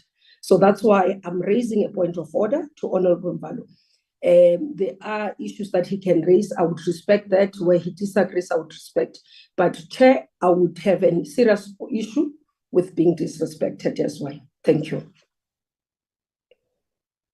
Thank you very much. The order is sustained, Minister. That's why I've said to Honorable Nomvalo, the choice of the words he's using in venting out the dissatisfaction with the report may be interpreted otherwise, and he has agreed to leave that part and move on with his comments. Thank you very much. Honorable Nomvalo. Chairperson, my hand is up. Okay, hold on, Honorable Nomvalo. Is it another point of order, Deputy Minister? It is. Yes, Chairperson. I also raise an point. But we have ruled on this matter and we're moving on. It's another point of order. Okay, related but different. Chairperson, I think the Minister has taken a point of order in respect of her participation. But I do want to raise also the matter of those officials and other office bearers who might not be members of Parliament who have been invited to this committee. Those of us who are elected members, we can stand our ground, we can give as good as we get, and we're always game for a robust engagement. But I think we must be sensitive to the fact that officials and other office bearers do not enjoy that same right. And I think it is quite frankly a mark of cowardice to be attacking someone that you know is not able to respond to you in kind. No, but Chair, this is out of Therefore, order. I think that remarks directed at the National Director of Public Prosecutions is I don't know why uncalled for allowing and out of the order. Deputy Minister Thank to you. cast aspersions. Why are you allowing the Deputy Minister to cast aspersions? We are going to lose control of this meeting if you allow people to just come in and make preambles here, which are out of context. Because you have ruled them on the matter and they must respect your ruling. And then we move on. What is the issue Hence, here? I'm going to rule Chairperson, please recognize wait, Honorable Mhlala. Honorable Mhlala, I'm still attending to the matter at hand. Okay. Hence, I'm going to Please rule on what... recognize me after your, Honorable Mhlala, you just speak and it's wrong. Hence, I am been raising... It's not wrong, Chairperson, because I came after the minister, Can we not have a conversation? Can we not have a conversation? No, but I'm trying to clarify you. Honorable Mhlala, you are disrupting the meeting. I said I'll come back. I'm not disrupting. I'm trying to clarify what you are saying. To say that after the minister said, can you please recognize me? Deputy Minister? I said the same, but you never recognize me. Then you allow the Deputy Minister Honorable to come. Why are you disrupting the meeting? And they also opened their mics. They never raised their hands. And their mic, you never told them that they are disrupting your meeting. Chairperson, please be consistent in your role in this house. I'm a member of this committee, being deployed by my party to come and represent the people of South Africa. Please don't treat me in that manner. Because also the minister and the deputy minister opened their mics and said that, please recognize me. But it's a problem when I say that as a member of this parliament. You are out of order. Honorable Mhlala, you are out of order as well. No, you are out of order, Honorable Mhlala, and you do this all the time. I am saying I'm dealing with the matter at hand. I'm doing it all the times. Everyone is doing all the times and is treated with respect. When it comes to me, you treat me with disrespect because I'm a member of the EFF and you hate the EFF with passion because it's here to represent the poorest masses of the people. Don't do that to me. They did the same. Point of order, Chair. Honorable Matafa. Well, wait, Honorable Matafa as well. Let me address this matter. This is the time for Honorable Nomvalo to proceed putting his points. Let's do like this. Let's do like this, numbers. The matter was about a dissatisfaction of the minister on what would have come out of Honorable Nomvalo's comments. And the minister had apologized on interjecting Honorable Nomvalo, but was allowed to further add her voice on what her dissatisfaction is. And I have ruled on the matter. And we have both agreed with Honorable Nomvalo that he's going to proceed with his input. Can we suspend all the orders now and allow Honorable Nomvalo to proceed with his comments? Honorable Nomvalo, please proceed. All the orders, because I've ruled on the matter already. Can we pass in this matter? Because the more we stay on it, the more new issues come out. So even when the DM was coming forward, I did indicate to him that I've ruled on the matter. So can we suspend all the orders? Where I have 3 now. Can we suspend all of the members, please? Allow Honorable Nomvalo to echo his input on the presentation, please. Honorable Nomvalo. Chairperson, we want to state it on record that as the MK party will continue to call for the resignation of the current NDPP, because we believe that her continued stay in that entity is a liability and is a serious liability to a proper administration of justice in South Africa. We're always ready to give evidence of this assertion. We're always ready to engage anyone who might be tempted to disagree with our perspective. but will never in any platform be intimidated, and will never stop making a call for the removal of Advocate Shamila Batoyi from the NPA. And when people come here, either they are members of parliament, they are not, they enjoy protection in this community through the chair, because when he feels that we are going beyond necessary in terms of complying in the rules, he has a responsibility to protect such people. So there's no one who is unprotected here on the basis that they are not members of parliament. We just wanted to make that point before we can make our further submissions. Chairperson, we have noted the presentation that has been made here by the department. We have noted what they called, or what they call a strategic plan, and what they call an annual plan. And in my view, and in our view as the MK party, this strategic plan is not strategic on the following basis, Chairperson. When we appeared, or when we sat in this committee, we made propositions on how we think some of the entities can be best turned around by the department, including the Deputy Minister has tried to deliberate on the issue of the small claims court, but not to the full extent, because we believe that the issue of the small claims court does not only require the issue of monetary jurisdiction, but including the issue of ensuring that there is enough, or there are enough funds which are put in place to ensure that we have designated commissioners who preside over matters, so that there won't be, because there are people who go to small claims court to seek for legal help, and they do not get such legal help because the commissioners can only avail themselves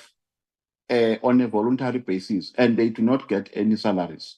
So we're expecting that they are going to deliberate more in that regard, to say we are planning to hire a certain number of commissioners, and for that, we think this is the amount that can address that deficiency. So we are not happy in that regard, Chairperson. Secondly, on the state attorney, the only place that we have gone to as this committee to do oversight is KZN. And I can only talk about KZN and not about other issues, because I'm one person who does not believe in the reports which are in black and white. I believe in going to places and see what is being reported about, or what has been reported about in these meetings. When we went to the state attorney, we were told, and we saw it ourselves through our naked eye, that each attorney is given files which are more than 1,000 to do such files. Now, one, in the state attorney, you have a problem of a backlog, which is caused by that reality that, one, there's a problem of understaffing. Two, the systems that are which are being put in place, the operational systems, are also contributing to a problem of a backlog. How? We made an advice, Chairperson, that in trying to reform the administration of the state attorney, we can benchmark from the RAF, for instance. RAF has challenges, but it doesn't mean that you can overlook even strengths in that entity. To say, make a different divisions in the state attorney.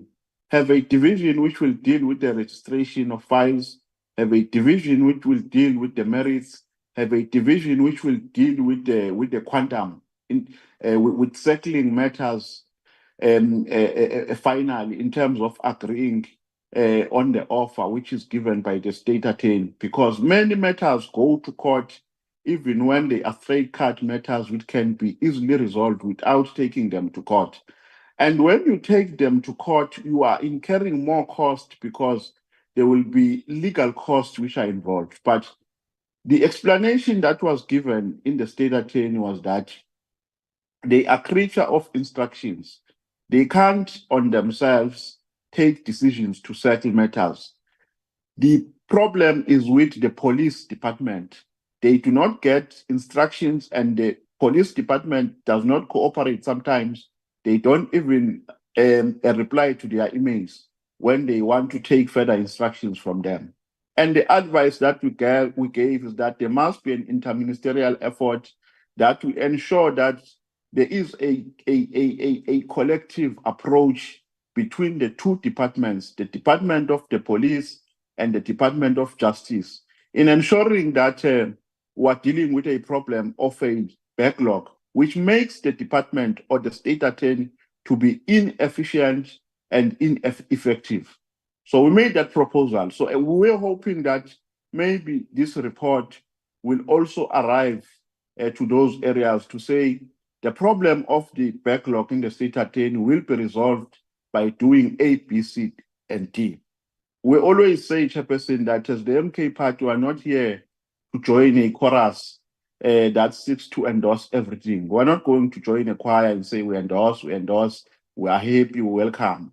Where we are not happy, we will criticize without any fear of contradiction. And where we are happy, we are going to compliment unapologetically so. And we are not going to pretend as if we are happy when we are not. The second thing that we're expecting to see in this report is how the legal aid, which is a very important institution which represents the poor, and an institution which was established to ensure that there is access to justice. The legal aid, the problem of the legal aid is similar to a problem of the state attorney. The legal aid is understaffed. The legal aid does not have, in terms of how matters, it's a question which I was asking in all the meetings that we're having in KZN when we're doing oversight, to say, what criteria are you doing to distribute matters or to allocate matters to legal practitioners? Do you consider experience? Do you consider the strength? Do you consider the complexity of that matter before you take a decision to say this matter goes to this legal practitioner? And then I was never satisfied with the responses. So the report doesn't dwell much on how the department seeks to transform the administrative operations in the legal legal aid board. And then another gruesome discovery that we discovered when we're doing oversight is that many of buildings which are used here in KZN are used, they are not owned by the state. They are not owned by public works. They are owned by private landlords. And some of those private landlords did not even bother to honor our invitations to our meetings. They were sending junior staffs. Now the DG talks about a pillar or a strategic objective to enhance a capable and ethical department. You can never enhance capability and an ethical department when you still have outsourcing. The first thing that you need to do is to enhance the capacity of the state so that it can be able, or of the department in this context, so that it will be able to deliver basic services. You can't have a department which deals with serious documentation, which is used in court, which relies on private landlords for occupation and for safety of such information. The state attorney, for instance, when we arrived there, it was under construction. We called the landlord to come and explain. We left that building having not gotten proper and adequate answers to some of the questions that we had, because the landlord was not part of the meeting. Now, we say we want to build a capable and ethical department, but we're not talking about a strategy to insource workers who work in the department, cleaners, securities.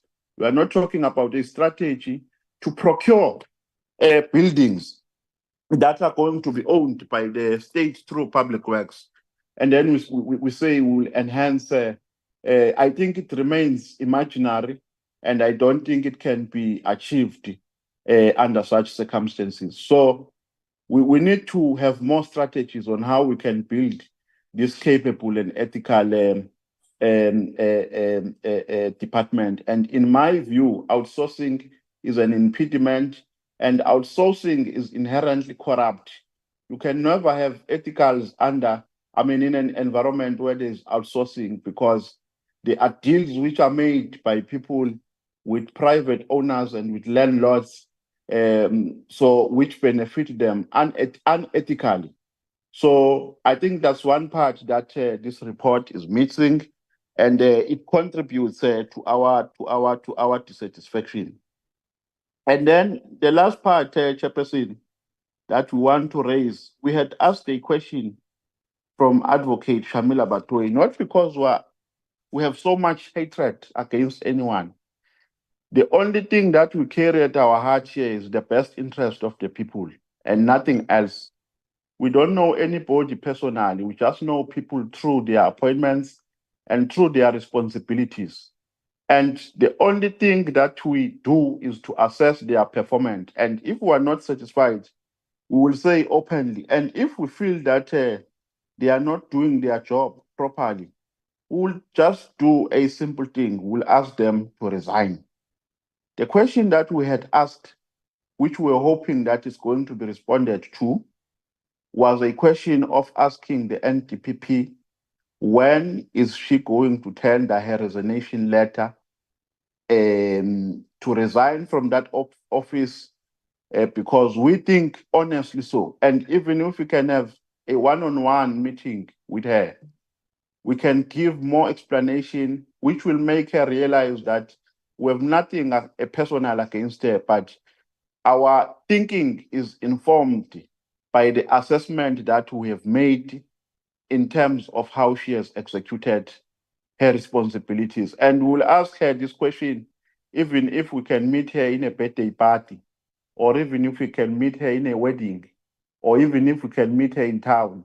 When are you going to appeal to your conscience and resign as the NDPP and allow the president as the appointing authority in terms of the constitution and in terms of the statute to appoint a new, capable and competent NDPP who is going to execute, in terms of Section 22 of the NPA Act, her responsibility to intervene on serious matters when there's a need to intervene as the NDPP, and not come to the committee and say, I have not intervened, meaning I've abdicated a statutory responsibility, because an intervention is invited or is invoked by Section 22 of the of the NPA Act. So, Chairperson, we just want to get that response from the NDPP, and we kindly appeal and request her to appeal to her conscience. Thank you very much. Thank you, Honorable Klopper. Good day, Chairperson, Minister and Deputy Minister and colleagues. Chairperson, thank you very much for the presentation that we received today. It was quite voluminous. And, as we see quite often, the plan comes with big promises. 70% reduction of criminal case backlogs. We've got the crabs in 325 courts and digital transformation in the Master's Office. But Chairperson, I think we must be honest that promises don't just fix courtrooms. I think the action does. And I think, saying that, I think we must understand that the action actually needs capacity. The department's own admission, it faces outdated ICT systems, chronic staff shortages, institutional bottlenecks. I must ask quite plainly, Minister, how realistic are these goals if the environment with such a constrained budget? I think I'll just start first with the online state systems that were launched in 22. And I'm sure she remembers it was supposed to modernize their state reporting. And instead, it seemed to have collapsed. Its manual backlogs increased. And, even the legal professionals reported worse delays than before. At one point, it was even in newspapers, that it slowed down the state processes much more than what it sped it up. So I would just like to know what has changed, what precise risk mitigation plans exist this time to prevent digital, a further digital disaster. Chairperson, what leadership is in place to actually drive this turnaround? Chairperson, as we sit here today, the positions of the Chief Master, Solicitors General remain unfilled, not just for months, actually for years. And these aren't ceremonial roles, they're critical. So, Chair, I ask, what is the actual reason for the delays in these appointments? How does the department intend to lead the reform without this leadership? Members who visited at the Durban and Verulam Magistrate Courts witnessed firsthand the disrepair. Leakage, sewage, broken equipment. We received pictures so we could see security hazards, non-functional x-rays. And this isn't the non-functional x-rays and state of disrepair isn't just in Durban. This is all over. I was in a courtroom just recently. And we've got plugs hanging, water damage, paint falling off the walls, x-ray machines again not working. And in some cases, they're just not even plugged in. So frankly, some court buildings are a health and a safety risk. Why isn't the maintenance in these courts not being prioritized in line with the allocated infrastructure budget? Chair, there's so many coming into a state of disrepair. And it's fair to then follow up and ask, how does the department justify repeated underspending on the court infrastructure, especially when staff safety and public security are directly compromised? Chair, we cannot forget the murder at Wynberg, which I was at recently. And again, the x-ray machines not working. And these are basic security systems. Does the department have a proactive audit mechanisms to flag risks like this before more lives are lost? I know there was a high-level meeting recently, and hopefully things like this were discussed. Chair, on the criminal backlog, the Auditor General reported what I think it's 38,000 backlog cases, and that was in June 24, up from the previous quarter. And this is a trajectory of progress. What measurable targets are in place for this financial year? And if there's evidence that the department's digital case management reforms are making a real dent.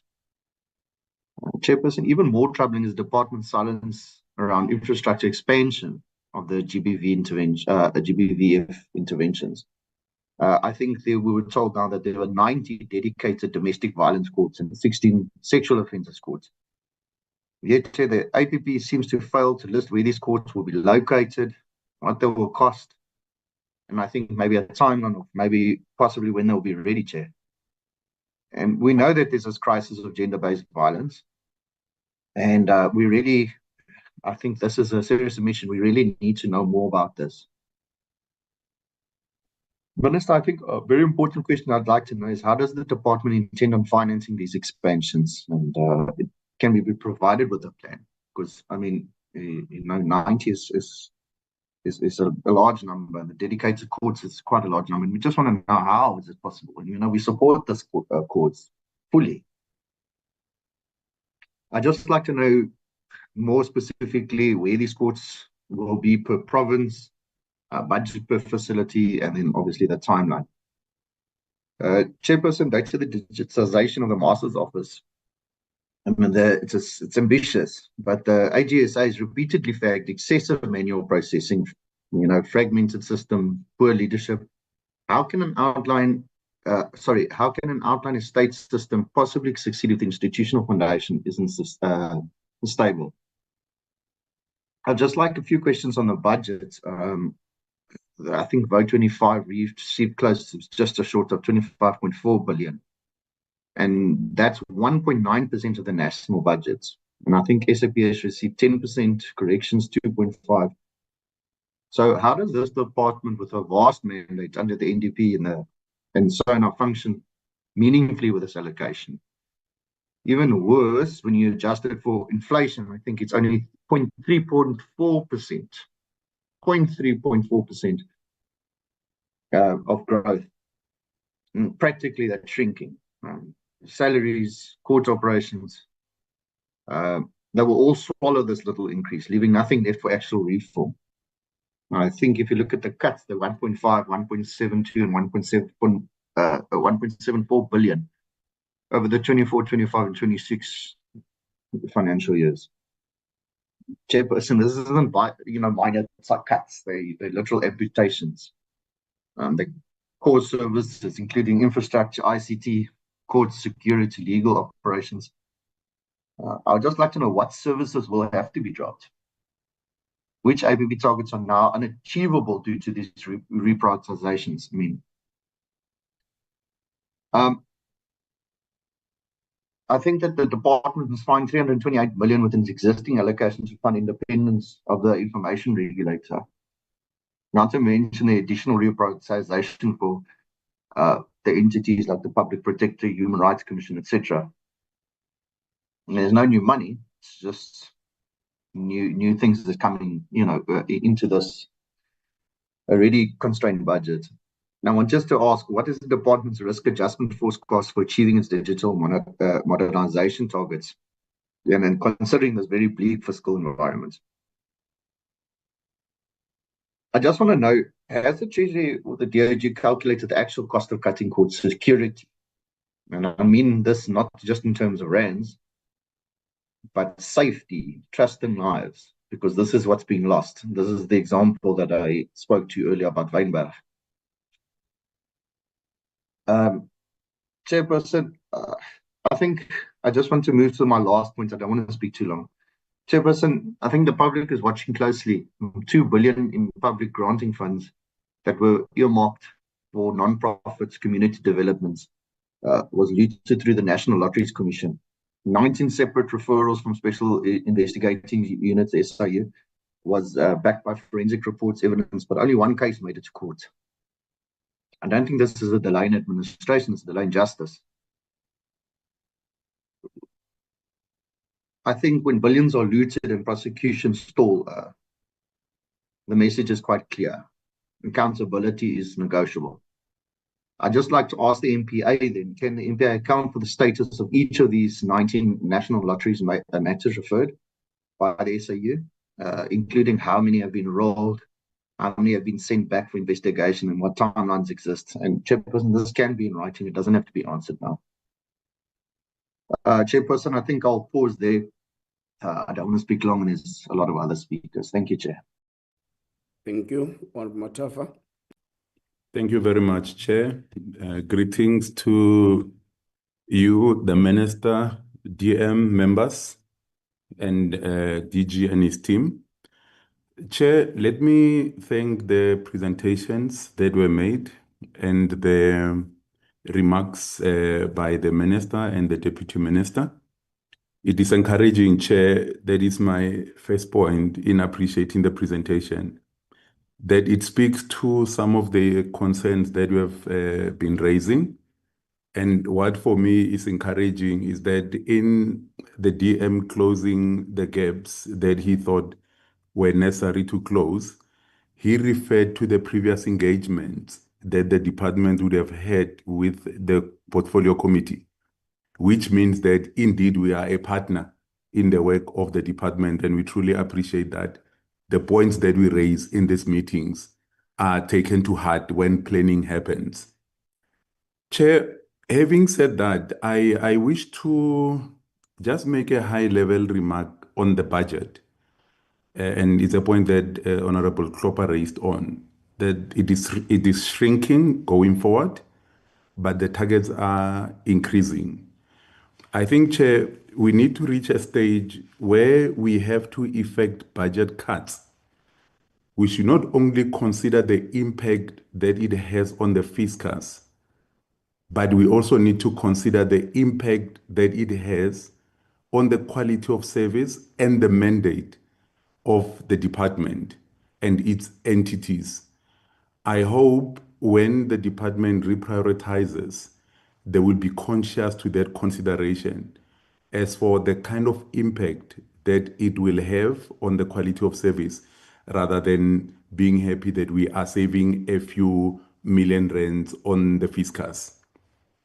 Chair, on the issue of family courts, you would remember that we undertook an oversight visit in KZN, and the Umlazi, Chatsworth, and point family courts recorded 27%, 25%, and 42% respectively of domestic violence cases between April 2024 and February 2025.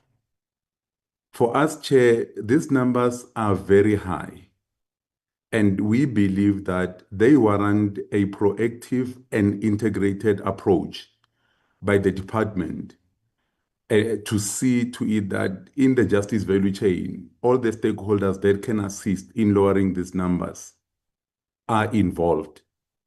And another department that comes to mind is the Department of Basic Education, where we have noted that some of these victims are of school-going age. So my question would be, has the department considered looking at approaching this matter in that line, where there's an integrated approach in trying to deal, yes, with the cases, but secondly, with victim support, as well as maybe involving societal issues that require maybe the social department in terms of education that can be rolled out in society?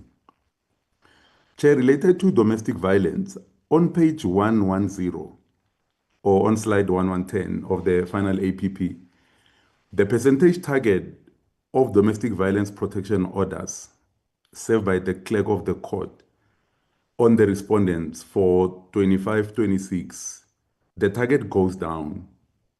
Can we get clarification as to why is that the case?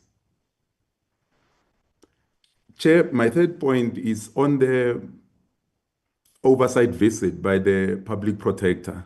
And in her report, she indicated that some of the courts that she had visited did not have fully functioning integrated case management systems, resulting in manual capturing, as it was raised earlier, of cases. And sometimes if it is on, it is very slow, it is not accessible due to network challenges. And we know, we can cite examples of the Umlazi Court, Umbumbulu, Mzube, and Ndwendwe. And it was observed in these courts that consultation with victims of GBV also takes place in shared court spaces. And I don't think that it's conducive for confidentiality and privacy. One honorable member spoke about human resource capacity constraints in some of these courts. Now, my question would be, what has the department done as a response to these courts specifically or generally to say, how do we address the issues of the ICMS, capacity constraints, and producing a victim-centric or a victim-friendly environment in some courts?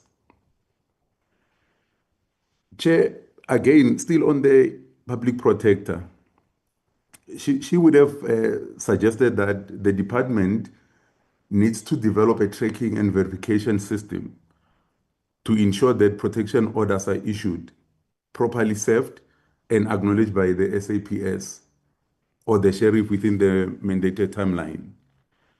Now, the question would be, is the department responsive to this? Do we have such a tracking system? Or have we learned of this recommendation, and what has been our response as a department? Chair, I would have thought that amongst the risks that the department will raise would be departments or entities that the department relies on, like CETA as an example. I mentioned the slow pace or response of the ICMS, but equally, there are programs that the department depends on CETA as an example on the technology side. One that comes to mind is the court recording technology, which in the meeting that we had with the department and CETA, there was a commitment that this program will be implemented beginning of June. We are now on the 17th of June. Can we be informed to say how far is that program to be implemented? Because we remember very well that it was indicated once that court recording program has been rolled out, about 50% of court houses will provide court proceedings virtually in the financial year. And there will be support of transcripts, artificial intelligence-driven language interpretation. So basically, the system will be modernized to a point that it will enhance efficiency and reduction in case backlogs. Can we just have an indication as to how far is that particular program? And maybe the digitalization of the justice system as a whole. Thank you very much, Chair. Those are my few points. Thank you. Thank you, Honorable Mshala.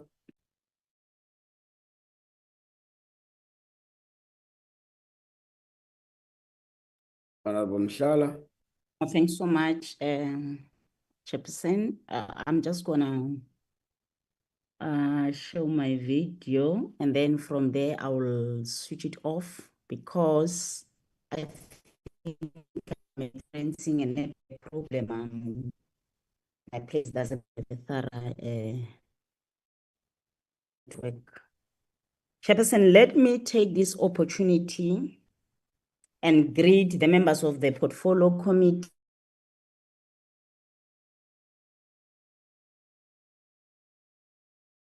We are losing you, Honorable Mshala. And Department of Honorable Fair. Mshala. Can you hear me now? Yeah, Can you hear we lost you a bit, but we can hear you now. me? Yes, we can hear you now. Yes. A bit, but we can hear you again. Can you hear me?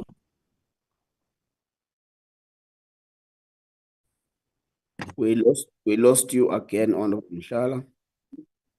Yeah, no, I'm struggling with work.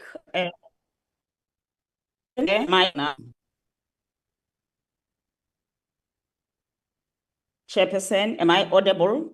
You are audible now. I think now I'm having a proper network. Yeah, we Chairperson, can hear you now. Let me start by greeting the members of the portfolio committee and also greet members of the Department of Justice and Constitutional Development.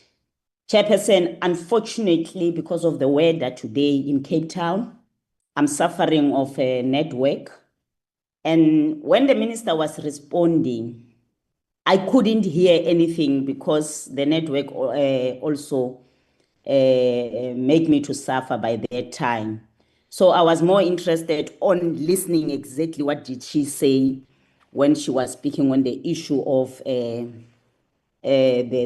current NDPP, Shamila Batoyi. Chairperson, let me speak clearly and without any being scared on anything. Shamila Batoyi, Chairperson, has failed this country. She has failed the victims of crime. She has failed the Constitution, if we can put it thoroughly. And she has also failed the nation's hope for a prosecutorial authority that is independent, fearless, and functional. Chairperson, for years, this country and the public at large have called on Ms. Batoyi to do the honorable thing and resign, to spare us further delay, decay, and deception. Instead, she has clung to her position while the National Prosecuting Authority crumbled under her watch.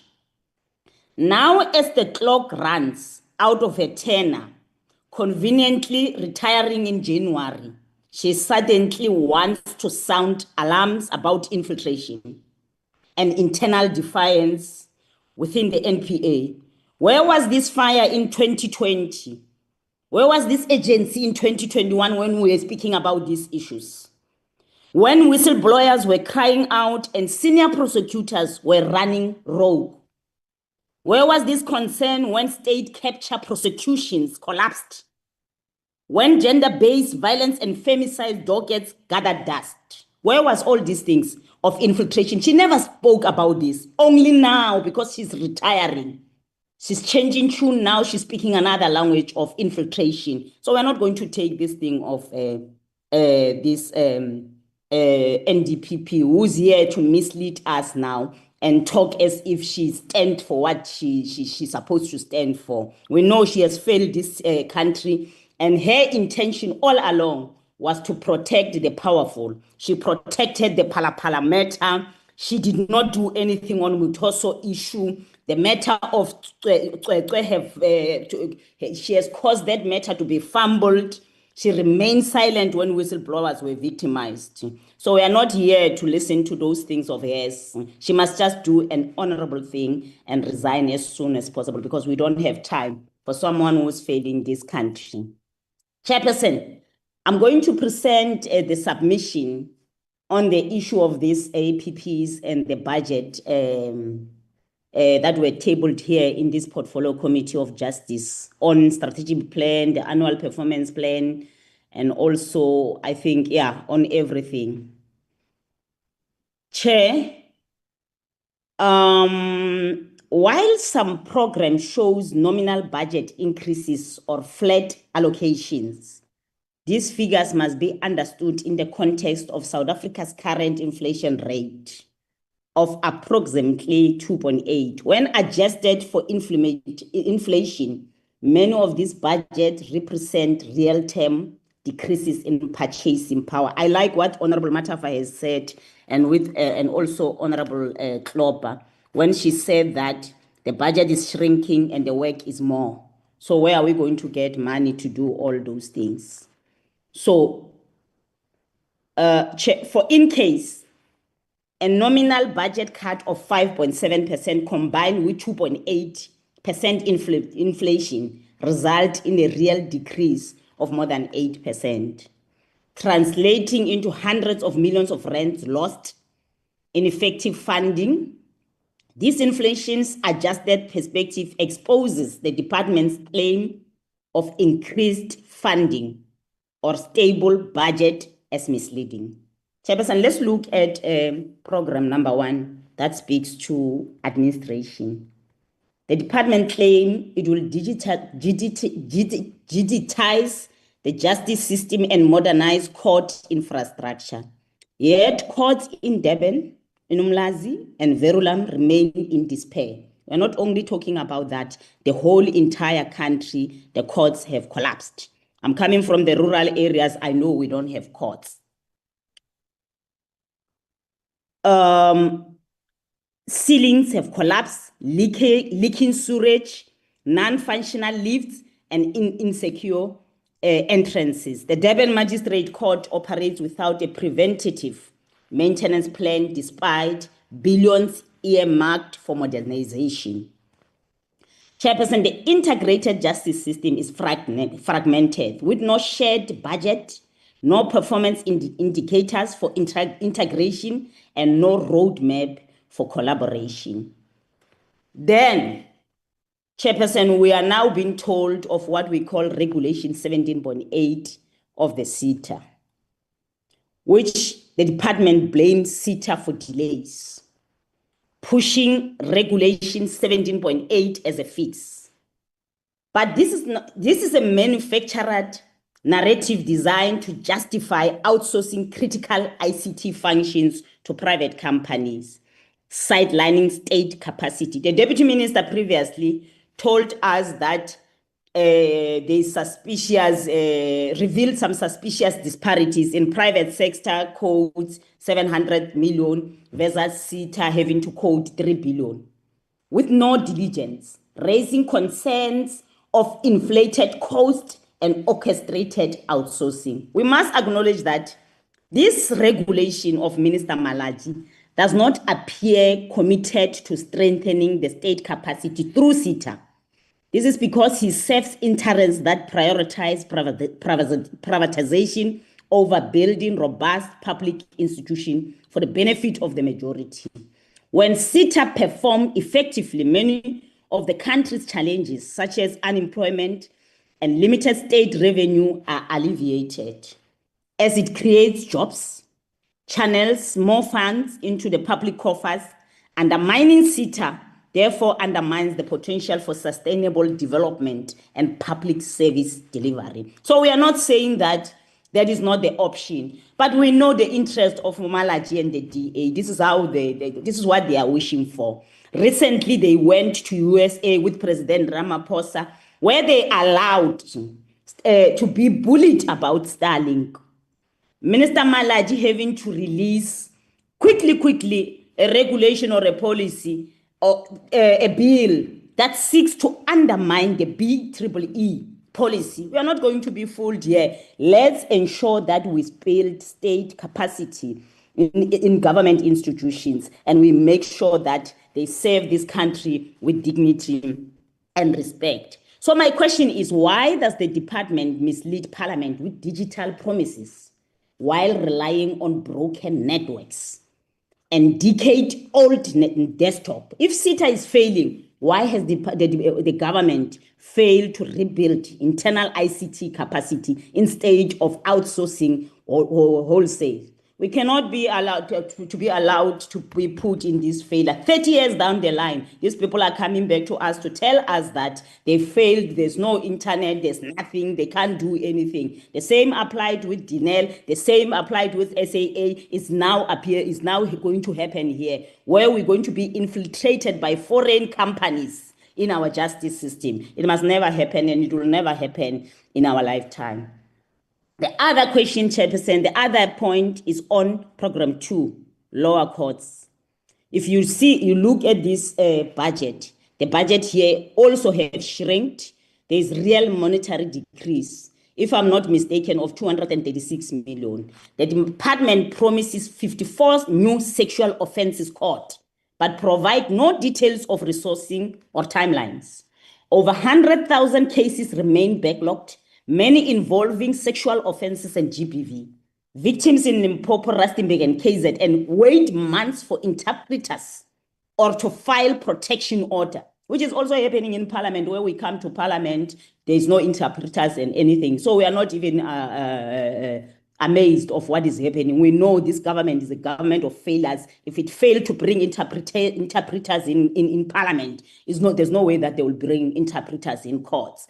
So interpreter services and victim support remain grossly underfunded. So the question is, how is the Department of Justice and Constitutional Development justify real-term budget cuts while promising expanded court services? Why is there no dedicated funding for interpreter training, victimizing officers, or rural courtroom upgrades? There's nothing such as that. Can we please be told about that? We know you came here, you told us that there's budget cuts.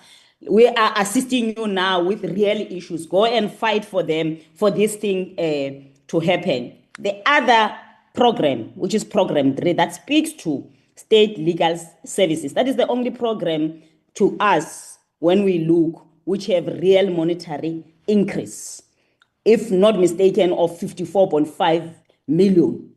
The Johannesburg office remain dysfunctional despite this nominal budget increase. The promised turnaround strategy is delayed until March 2026, with no immediate relief for staff or infrastructure. What do we call this thing? There is a budget, but now we are saying by March, it's the only time, 2026. We are now already on June 2025. The only time we can intervene, the turnaround strategy here is now March 20. There's no agency in this department. Things are collapsing. We are watching. Even if we give budget, you don't use the budget, you don't do anything. At the end of the day, everyone is just crying that the justice system have collapsed. So the question is, why the delay? Why do you delay the turnaround strategy when problems are long-standing? Why isn't the budget increase immediately funding emergency repairs, digitization, or interim staffing? Then the other one, Chairperson, is on Program 4 that speaks to the National Prosecuting Authority. Also there's real monetary decrease if you look at the budget. how in terms of when you match it with the APP, I mean the plans and everything. The NPA, as we are speaking, Chair, faces forensic delays, underused anti-corruption funds, and no legislative progress on independence. The NDPP told us that her institution is infiltrated, and we are not going to keep quiet and say the institution, the wrong wording was used. We know very well it's infiltrated. She went and met Minister Kupai, and then he changed the whole narrative now because he's been told, don't do that, because you are now putting the whole institution into disrepute. So what we had there when we were listening is what is the truth. We've been all along saying that this institution is infiltrated, but when are we going to come with promised NPA independence legislations and make sure that we prioritize it and we move it with speed as soon as possible before we can collapse this country into criminals? How can the prosecution succeed without forensic infrastructure? The last program is on auxiliary services, Chairperson, where also we have realized the shortfall in budget, austerity budget, which is killing this country every now and then. Where there is austerity budget, Chairperson, there will never be progress in this government. There will never be progress in this country. Hence, as the EFF, we took this government to court on things like this is because ensuring that the government must always make sure that it tax the wealth so that it can generate revenue. It takes the apartheid tax, it bring back the apartheid tax so that we can generate revenue. Now we had to cut short our budget for us to be able to give budget to the department. And we know very well that this budget is not going to assist because the work is too much and we are not going to move and do anything. Legal Aid South Africa and human rights bodies face funding constraints, threatening rural access. Why does the strategic plan lack measurable targets to extend these services to vulnerable rural and informal communities? Lastly, Chairperson, is about the Office of the Chief Justice, which the Minister also have already advised that she will be speaking about that tomorrow. But I'm going to raise a question. Maybe she can assist and respond on that question. Minister, Labour courts and reserved judgments remain unaddressed with minimal budget share of 0.1%. The Master's Office suffered from infrastructure neglect and leadership vacancies. The position of the Solicitor General we don't have. And our concern is these positions, some of them, they were advertised from 2023, and then they were withdrawn along the way. Isn't that incurring more charges, maybe if we can say, or more monies? Are we not incurring anything that maybe end up failing our department? With regards to these judgments of Labour Court, Minister, some of them, they've been reserved for 12 years. Some of them, they've been reserved for more than 10 years. What are we doing about this thing? The CCMA have collapsed. Everything have collapsed. So what are we doing? Where are the resources? Why are there no resources? Or why are there no something that speaks to the Labour Court and the CCMAs in that regards? And then in conclusion, Chairperson, can we please immediately, we are asking for reversal of all real-term budget cuts with inflation-adjusted increases to restore rural court dignity.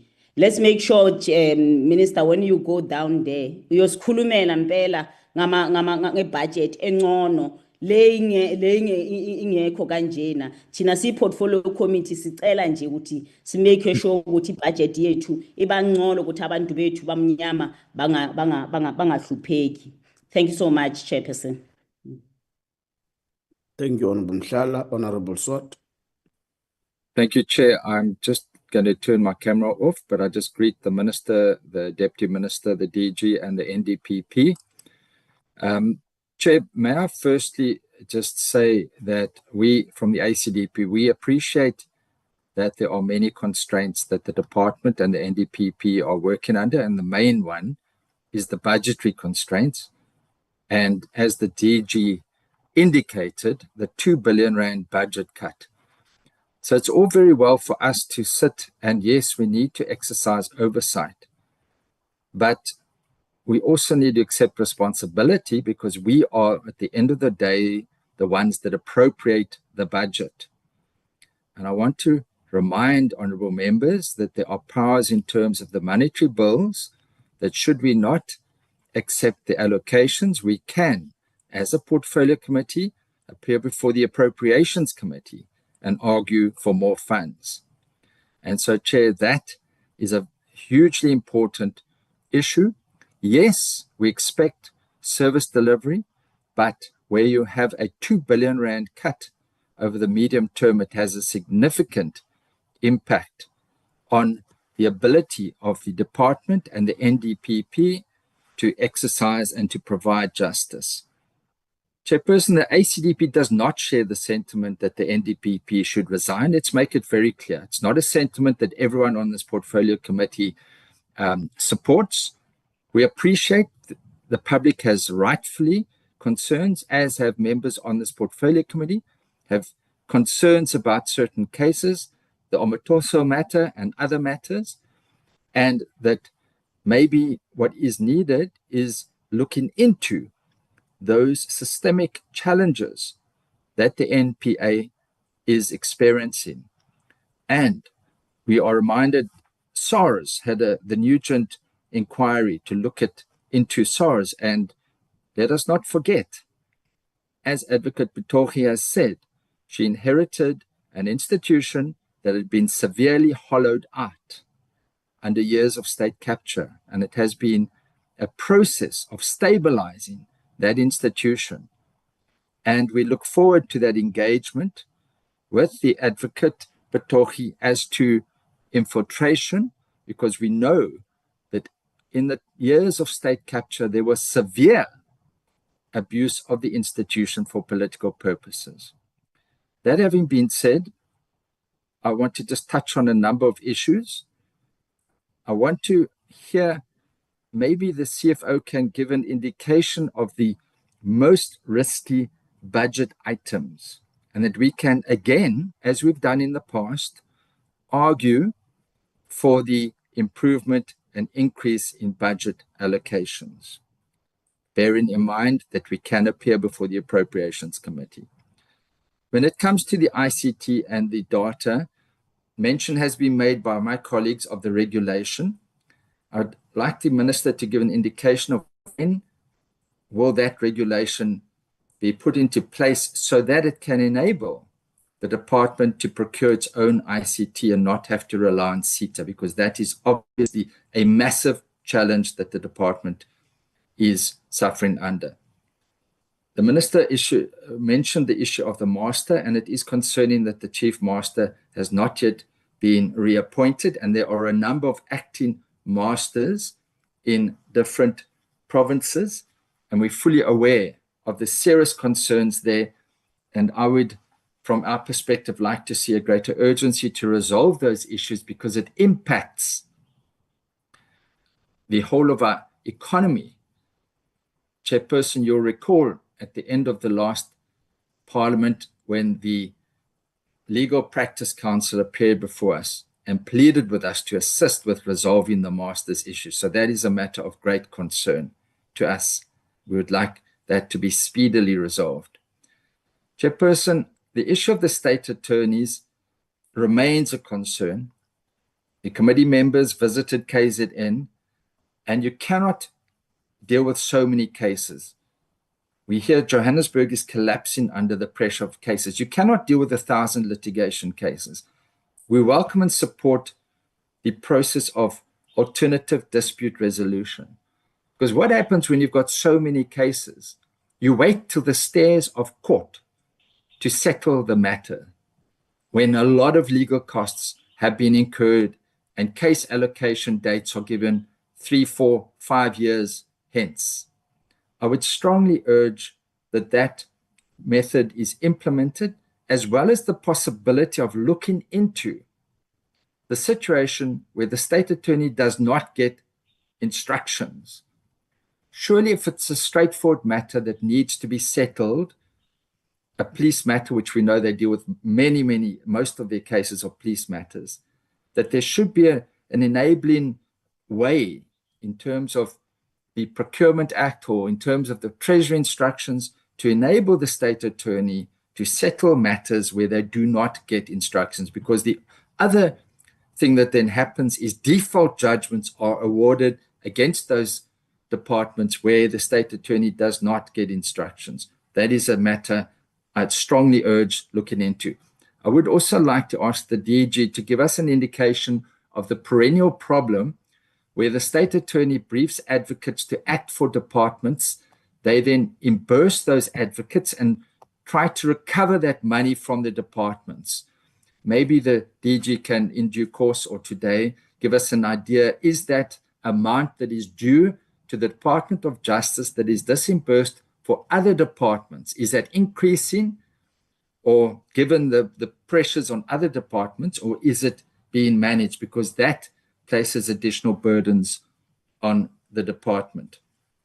Chairperson, I also wanted to ask about the issues of the 90-day acceleration plan for sexual offences that was announced on the 14th of April. What progress has been made in that case in the acceleration of the broadening of dealing with gender-based violence? Is there any progress that can be given in that regard? Chairperson, I remain deeply concerned about the ability of our law enforcement agencies and state security agencies to obtain surveillance orders in terms of RICA. And I would like the Minister or the DG to give us an indication of the progress with the President's application to the Constitutional Court to have the interim ruling or the interim order, which lapsed in February 2024, being extended. I think this is, we're fully aware that there is a RICA bill before us, and we're fully aware of what the DG said, that a fully comprehensive review of the RICA Act is required. But in the meantime, because there is no designated judge, it is a great concern that surveillance orders in terms of the RICA Act cannot be obtained to fight crime, to fight terrorism in the country. We're aware orders can be obtained in terms of the Criminal Procedure Act, but it is a serious deficiency that does need to be addressed, and possibly we can get an update on that, because this is an issue that comes up at the leadership of parliamentary level in the Chief Whips Forum as well. Chairperson, I think when we look at the issue of the risks, and I appreciate the department setting out the risks, the issue for me of the fraud and corruption, I strongly urge the rolling out of the lifestyle audits that is recommended in the risk profile, and I welcome that.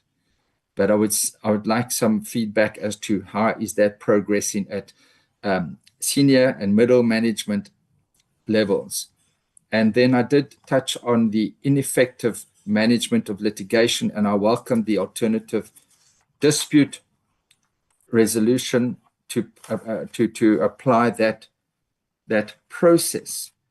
Chairperson, there are also the issues relating to the cost of employees being 69%, and this is understandable because the department requires bodies to do the work. One of the issues, if you look at the budget as well, is the magistrates' salaries that was above projection, 17,139,000. That's in slide 73, a deficit. One presumes that was as a result of the increase. Maybe the CFO can just touch on that. And then just to come back to the issue of the Solicitor General, we understand the process of the appointment of this very important person is ongoing, but could we get an update on the application, the legal review application that the previous incumbent has been brought, and whether that has any impact on the appointment of the Solicitor General? And then the impact of state litigation when it comes to the two matters that are overwhelming the North Gauteng Court, and that we know does not fall under the jurisdiction of this department, but we know the Road Accident Fund matters, whether the department, and working with the Solicitor General, is looking into that issue. And the second issue being medico-legal matters, which are also overwhelming the courts, and which we would trust the suggestion of dispute resolution mechanisms to avoid the costs of litigation will be implemented. Chairperson, with those few comments, I want to also thank the many, many officials that are involved at senior management, at all levels. I do not portray a picture of doom and gloom, that everything is collapsing. We appreciate that there are many, many challenges. My colleagues have pointed out the challenges on the ground that they see. But to say that everything is collapsing, I don't think gives a true reflection of the many, many people that on a day-to-day basis provide to their best ability justice to our people. Yes, it can be improved. Yes, definitely. Maintenance can be improved. But to portray that everything is collapsed, I don't think is an accurate reflection. Thank you, Chairperson. Thank you, Honorable Sotetsi. Well, thank you, Chair, and greetings to the Minister, Deputy Minister, officials of the department, honorable members in the platform. Perhaps I must just start where Honorable Swartz left off, to say that albeit the fact that challenges might be in existence, it is rather not our encountered experience that everything is collapsing. Chair, let me welcome this rather ambitious strategic plan. I'm just worried, and this is the reason why I would refer to it as rather ambitious. I'm just worried that when we were tabling the risks, consistent with what Honorable Matafa would have highlighted, that part of what would have been appearing there as part of the risks is CETA. I will want to make an addition that one of the risks that we are confronting also is the Public Works Department as an implementing agency for some of, as an implementing entity for some of the plans that you have. For instance, you have a very good intentions to build 5 courts in the next financial year. We think that this is a proper intention, given that it will expand the access to justice to many South Africans, and hopefully areas that are targeted for these courts is where our people reside, in the townships and the rural areas. But the main concern is that Public Works doesn't have a history of delivering a court within the time frame that is planned by the department. No, and factors leading or informing this kind of a behavior by Public Works are not only limited to finances. is always issues of their administrative problem as an entity and so forth. Now, as part of ensuring that this becomes the reality, this ambition becomes the reality, it must be coupled also with an engagement with public works of saying that how do they plan to ensure that their plans and systems that they put in place are such that they can complement this kind of planning and ensure that they deliver timelessly on this important ambition. I think we should really try to manage a perception which is informed by reality, really, that when private sector builds something, you know that the plan is going to unfold in accordance to their time frame, which they've put for that thing to be up and running. But when government builds something, we know that a plan which would be in place for 5 years, or something that is planned for to be up and running for 5 years, takes over 10 years or even more. We were in Umlazi, and there was a court which we went to, Umlazi Magistrate Court, which was being refurbished from 2009, I think. And to this date, it's not even complete. And those are some of the things that really embarrass government and delays the delivery of services. So I think that we must get a word from the department about what is it that they are going to do, or how are they interacting with public works to ensure that we do not we don't encounter such problems when we are dealing with the building of these courts, as well as some renovations in other courts. Now, there is also a part of these renovations that I'm talking about. I think there is a common appreciation of the fact that the state of our courts in various parts of the country. We've went to KZN. I have done some oversight visits in courts in Rustenburg. What I do pick up is that the state of the buildings of our court are not necessarily in a desirable or in a good shape. Now, accordingly, your plan speaks to the upgrade of 8 courts within the period of 5 years.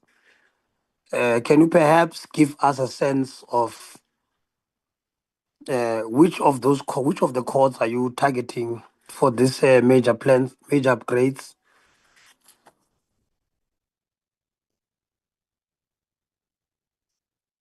And perhaps also give us a sense of the progress that is made in the ones that are already in the course of upgrades across the country. Now, the public protector issued a report speaking about the administrative deficiencies within the justice system. One of the things that the public protector speaks about as it relates to justice is what she coins lack of gender sensitivity on the part of if officials at the courts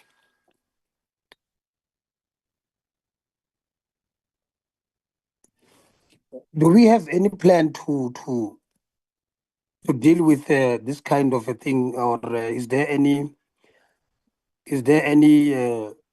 thing that has been put in place to attend to the concerns of the public protector in that regard?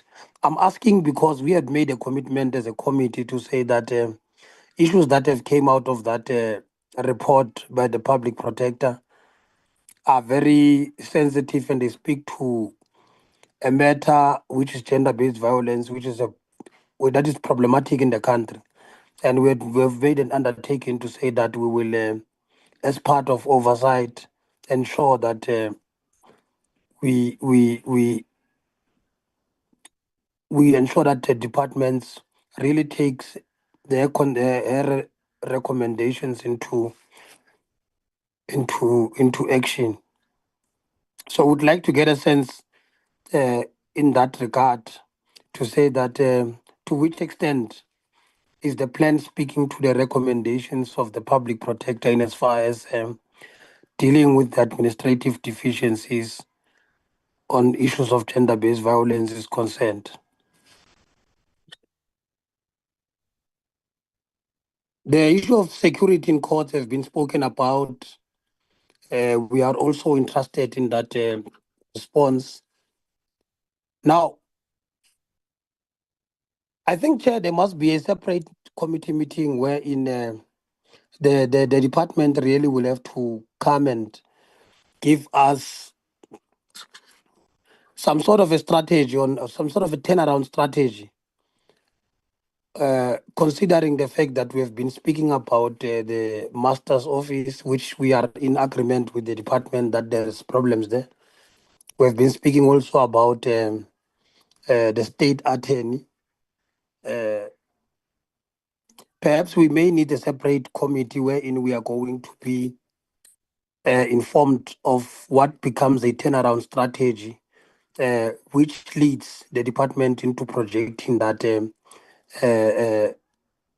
75% of all the problems that are confronting these entities would have been resolved in terms of the planning of the department.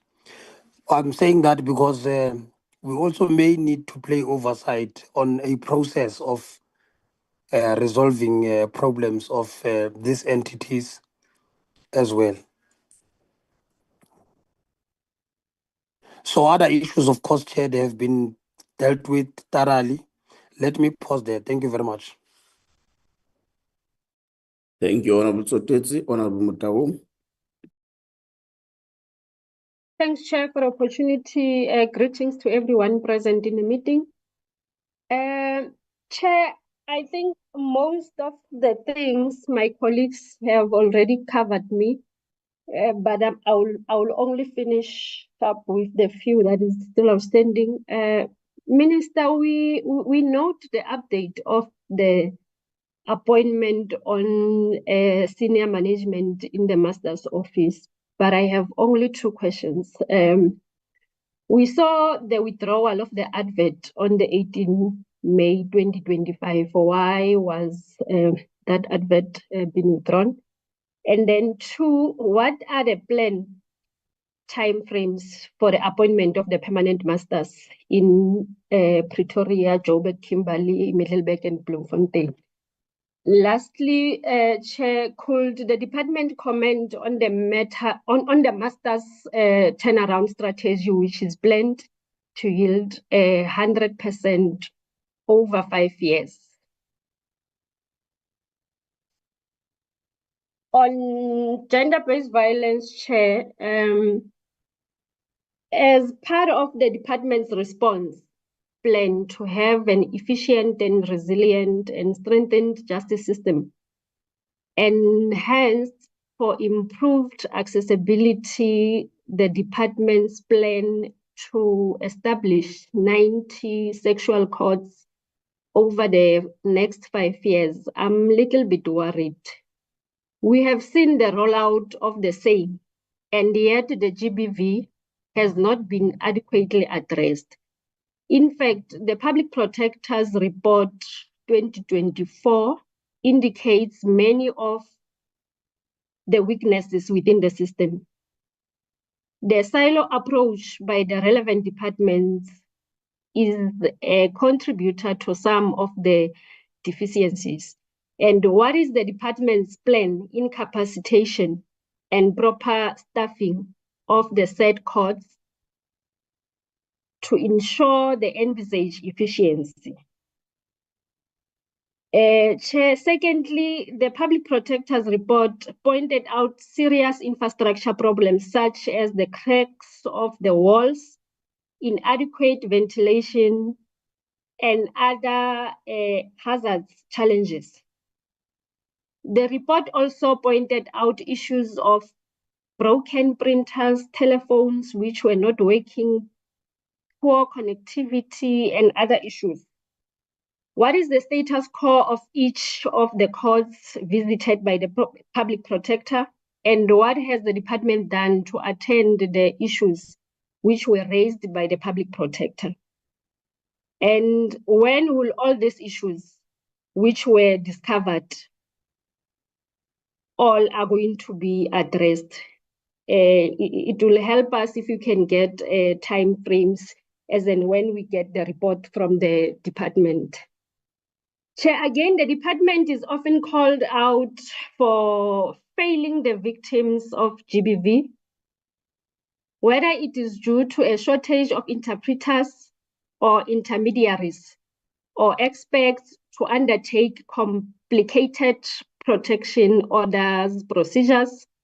How many mediators and interpreters have left the department on retirement or resignation, and how many have been enlisted over the past financial year with the interpreters and intermediaries who are set to retire, and what recruitment plans are being in place to ensure that there is no vacuum once those employees leave the department?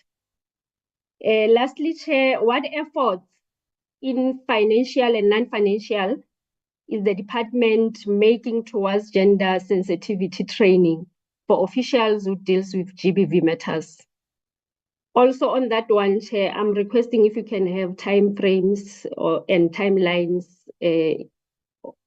of those outstanding matters. Thanks, Chair.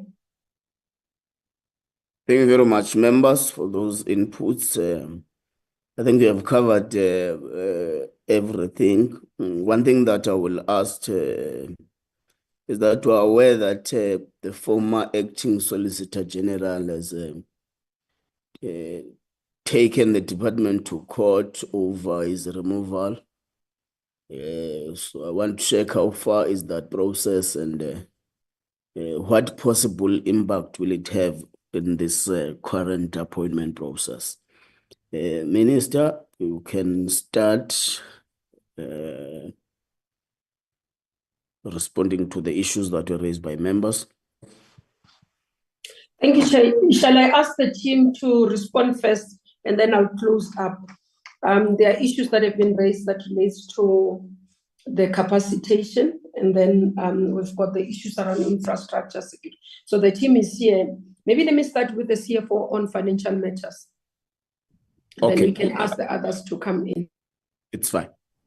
CFO. Thanks, Chairperson, and thanks, members, for the inputs that have been received. Firstly, Chairperson, I just want to clarify the first two slides of reprioritization is not reprioritization in the outer years. I was just reflecting on how we have spent the budget in 2024-2025, reallocating certain budget to pressing needs. Indeed, the budget that I've presented, we have aligned it with the annual performance target. So the things that are on the annual performance target is costed and aligned to the budget. The issue that we're trying to reflect, as Honorable Swart has indicated, is that obviously through the MTF process, when we start the budget bid, we show a bid that needs more in order to have enough reach. But unfortunately, due to the fiscal constraint, we couldn't get all of it. And as a result, we have only prioritized those targets that can be met within the budget. Indeed, we still have pressures like ICT networks requires a lot of investment in even the digitization that the minister was talking about in the master's office. It requires a lot of budget. So those pressures still remains, but for the budget that we have been allocated, that's what we are going to do in the targets that we have outlined.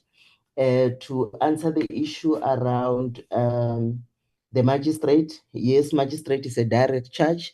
We estimate how much it will cost every year, but this part, and you will remember, honorable members, that we normally don't spend the full estimate, but because this year there was an adjustment in the salary of magistrates, that's where we exceeded, but it's a direct charge, so it doesn't affect our budget directly. We go back to Treasury and ask for the refund for the extra amount that has been made.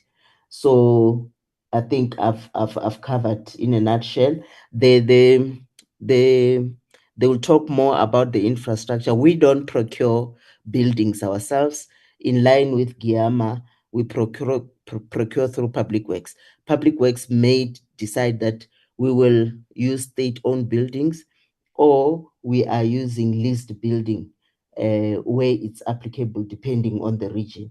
So the whole budget issues, it's done by National Treasury. I've indicated that the budget is not increasing much, but it is because of the fiscal constraint that we have.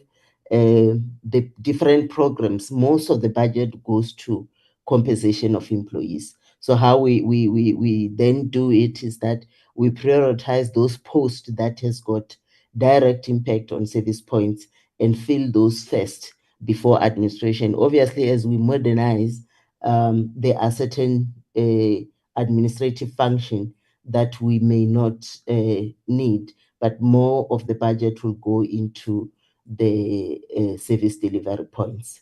Thank you.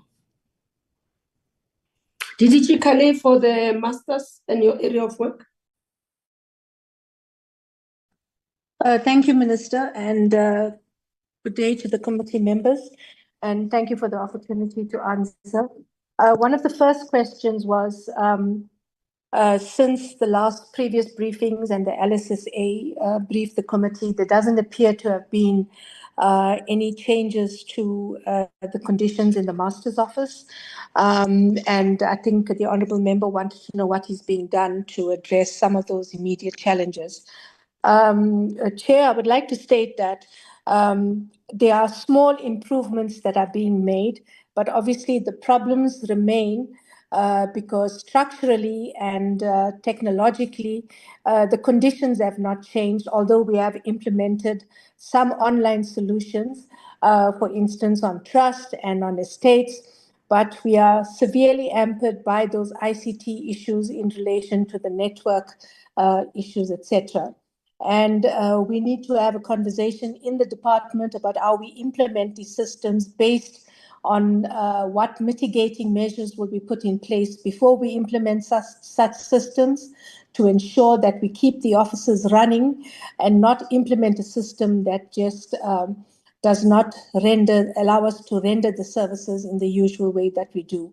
In other words, we need to mitigate against those ICT challenges, and I'm aware that there are a number of initiatives underway, but also I think we need to, we are beefing up our collaboration with the DHA, for instance, where we are dependent on them for the registration of debts, and we are making small steps forward in terms of improving on those systems as well. On the second issue, on the number of vacancies, I can report that, for instance, the Middelburg position has been filled. The Bloemfontein position, which became vacant recently. We are in the process of advertising it. And I could report on the others, but I'll do so in writing once I get the correct information.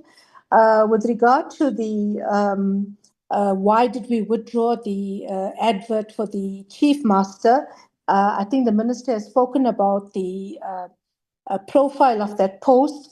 The job evaluation had a requirement that the person must have 8 years litigation experience. And obviously for the master's office and to be the chief master, litigation experience is not the key factor. There's a number of other factors such as the management of an office, knowledge of the master's services, etc., that are more critical than litigation, whereas litigation is not one of the main requirement, although there is quite a bit of litigation in the master's office, but certainly not a requirement to make it the only requirement for the filling of that post. So what we've done is we've asked that the job evaluation be redone, and we're in the process of going through the approval process for that. And the matter will then serve before the minister for consideration on how we take that process forward. Then finally, on the issue of the implementation of RICA, on the submissions of the minister has been prepared, and we will be filing our submissions very shortly before the Constitutional Court.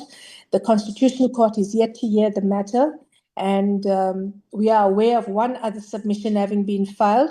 There are still a few that are outstanding. Once those submissions are filed, we will be giving assistance in terms of our submissions on the nature of the relief that is sought by the Honourable President.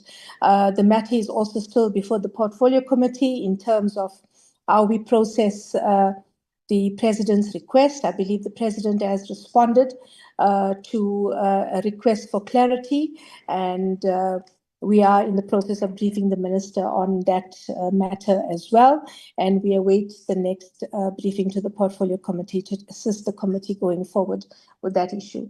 I hope I've answered the questions, Minister. Thank you very much. Thank you. DDG Muhalaba, the courts, your area of work as well.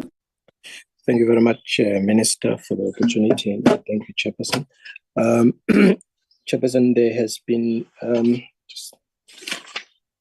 the issue around the small claims court. I think that's the question which was raised firstly. We are going to be having a workshop which will comprise an excess of about 150 people, which includes the members of the academia, the practitioners, and some NGOs who've got an interest in the work of the small claims court.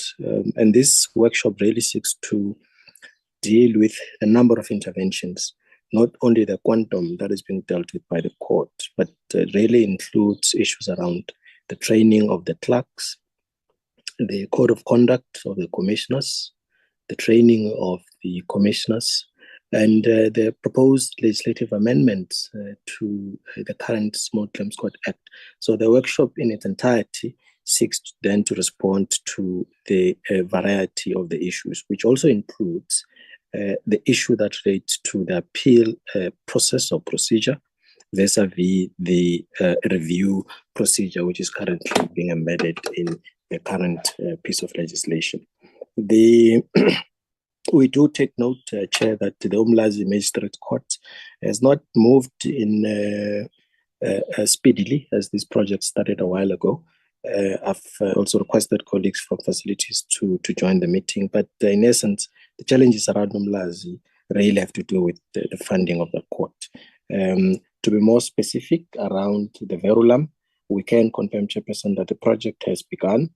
The contractor was appointed and they've started work on the 28th of May, 2025. At the present moment, the roof is being fixed and project is at about 75% where the tower roof is being filled. We are anticipating that as soon as the roof is fixed, the ceiling boards should be installed as soon as possible. Then the target around the domestic violence, which had reduced, I think our numbers are indicating that we actually were at for the 2023-2024 financial year were 95%. For 24-25, we were at 70%. And currently, we are looking at about 75% of the protection orders that should be served on the respondent on matters that deals with domestic violence. There has been a marginal increase, Chair and members, for about 5%. Of course, that has been made and taken into account the consideration around the capacity that we do not currently have, or the current capacity that we have, largely being the clerks of the courts and other critical administrative staff members within the courts. We can indicate, Chairperson, that the processes that relates to the procurement of the court recording system, which is administered by a SITA, the evaluation process was completed. However, the audit, external audit, which was appointed to look into the process leading off the evaluation, has now been concluded, and SITA is now going to be looking at the issues that were raised in the audit of this evaluation process, and we're really anticipating that that process should be finalized as soon as possible. In relation to the acceleration program for the GBVF, the following has actually been achieved, and some of it is still ongoing. Others interventions will be commenced in due course. We can respond and report to the portfolio committee that the national directives on domestic violence, that is a matter that is to be concluded and is going very well. We are also anticipating that the national policy, or the amended national policy on the management of sexual offences, will be submitted to Parliament. That has been concluded. The development of the resource compliance for domestic violence courts, that has been completed. What we have in progress is the specifications for the kind of furniture that should be in the courts to support the victims of GBV, including domestic violence. The skills training for the, as reported globally, for prosecutors for sexual offences, a training that is ongoing, and I think colleagues from the NPA should be able to provide more detail in this regard, including, Chair, the 100 days program, which has also commenced, 100 days program, which really is collaboration of all the stakeholders in each court, in the identified courts, to ensure that the backlog on domestic violence matters and GBV are actually reduced within the shortest possible time, which also includes, Chair, the department's work around the National Register of Sexual Offenders to ensure that we really are looking back as contained in the APP, firstly, to deal with the issues that relates to the backlog of the applications that we have, secondly, the current applications that are submitted. In relation to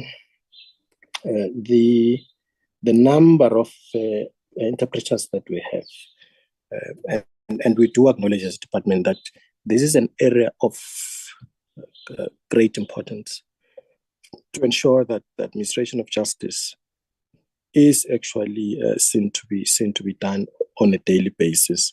At the present moment, we have about 1,824 permanent interpreters across the country, with about 18 sign language interpreters.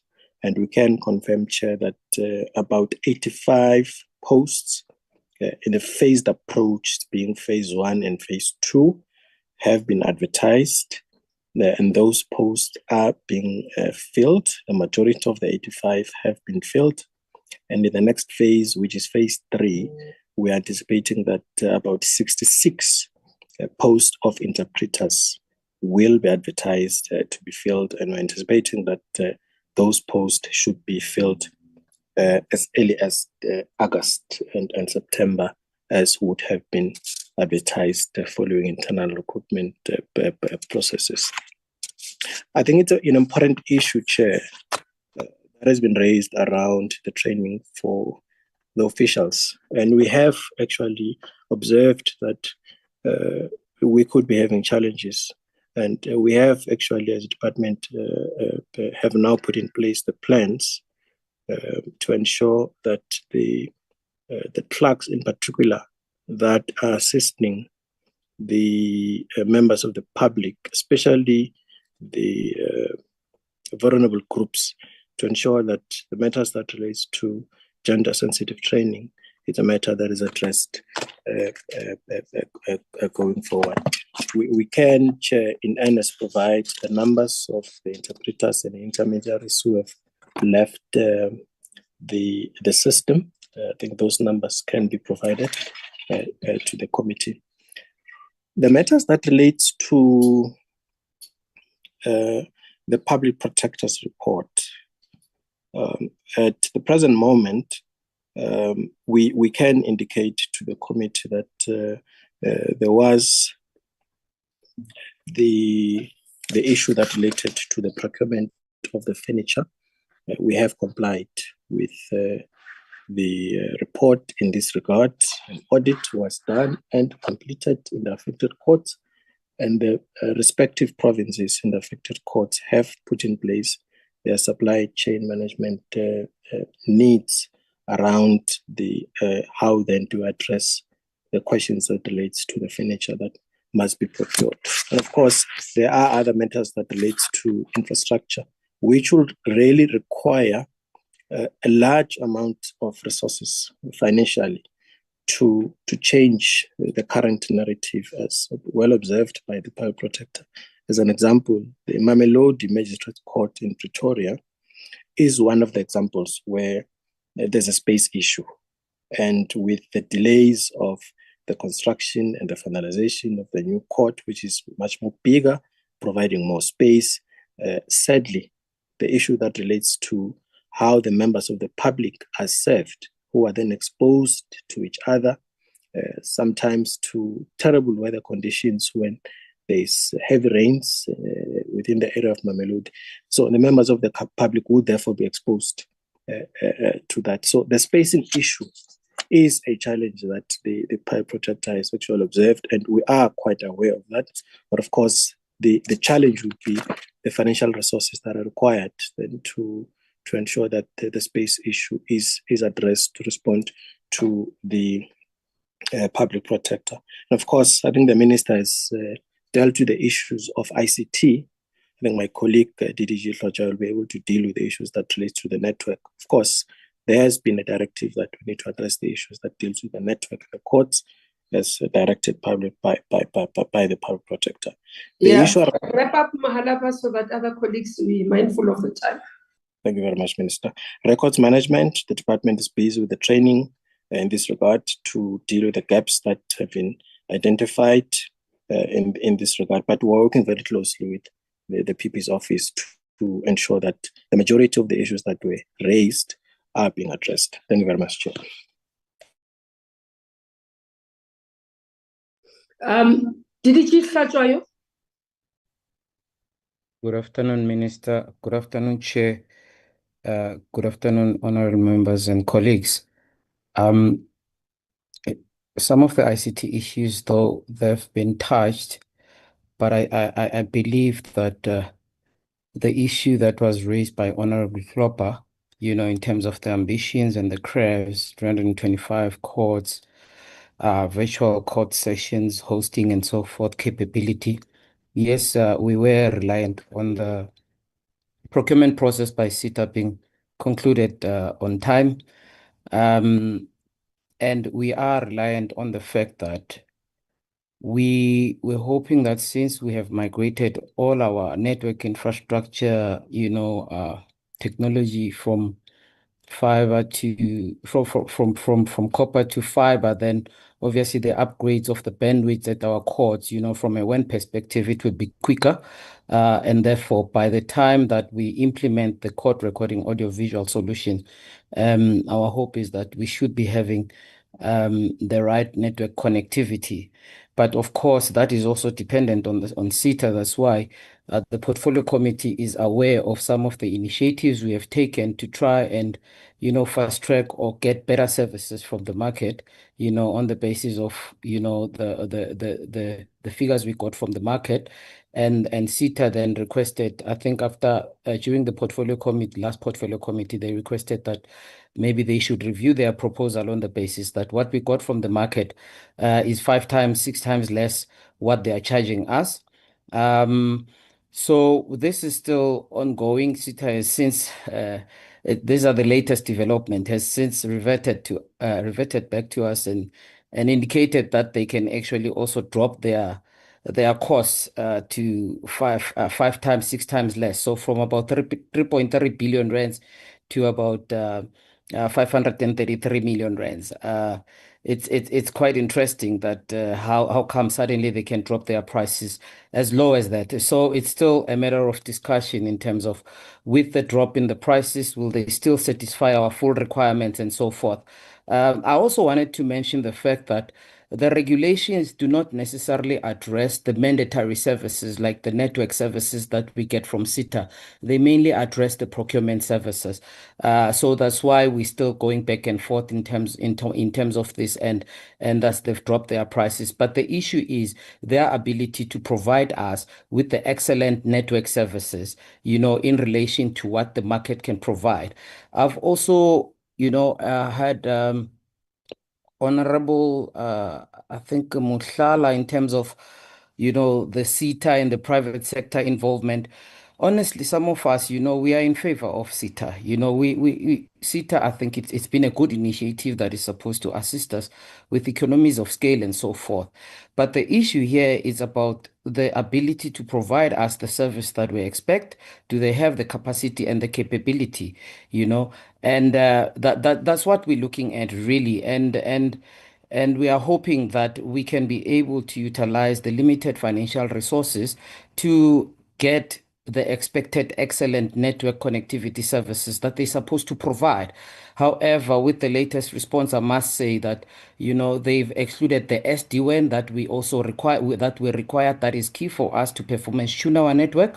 So we're still going to get back to them, or SCM will assist us that based on the agreement that we have, can we engage the minister or based on the contract that we have to actually go out to the market and seek better services, and hope that it was obviously it would be a credible network service provider who will assist us. In terms of, I think Honorable Klopper raised the issues of the deceased estate, that was launched. I must say, obviously based on the network connectivity, platforms that it rests on, most of our clients, sometimes get frustrated in terms of realizing, the value from the system. But the main negative influence is the DHA availability, because our online deceased estate system very much rely on the DHA verification of identity. And now if the DHA is down most of the times, it becomes a problem. I know recently the Ministry of Home Affairs indicated that they've done a whole lot of infrastructure upgrade from the Home Affairs perspective in terms of assisting with the verification, because the private sector and the government sector are doing that. But I must be clear to the committee that yes, the upgrades were done, but in terms of the department from the IJS perspective, those upgrades, we hadn't realized the benefits until I really had to push to say, it seems as if you are putting us on the back burner. You have prioritized the private sector, which seems to be paying you for these services, and actually put us last as the department. And I think a couple of weeks ago, we pushed them to actually create the staging area dedicated to the departments, so that our verifications can improve. I must say, since the couple of weeks back, we have been getting improved successes in terms of the verification, but we're not yet there. but we had to really closely be persistent and be a pest to the DHA CIO in terms of ensuring that this platform is actually established and is assisting us. So there are improvements, I believe, but as I say, the system will never be realized in terms of its worthiness if it's connected to a poor network.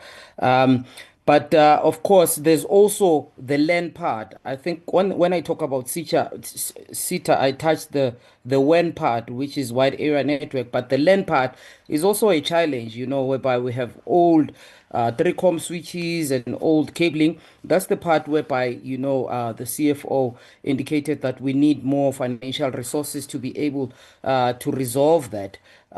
Because while you resolve the WAN, if your LAN is left behind, you might not realize full benefits of having improved the performance of your WAN. The other issues are related, I think, to the ICMS. Honorable Matafa touched on the ICMS issues, the case management system. We all know that it's a 25-year-old system. And honestly, I always say to the DG, if this was my business, I would completely replace the system. But this is a big system. It also requires serious financial investment to just replace it. And coincidentally, the support services and maintenance of the system is also SITA, who are providing us with support services for this system.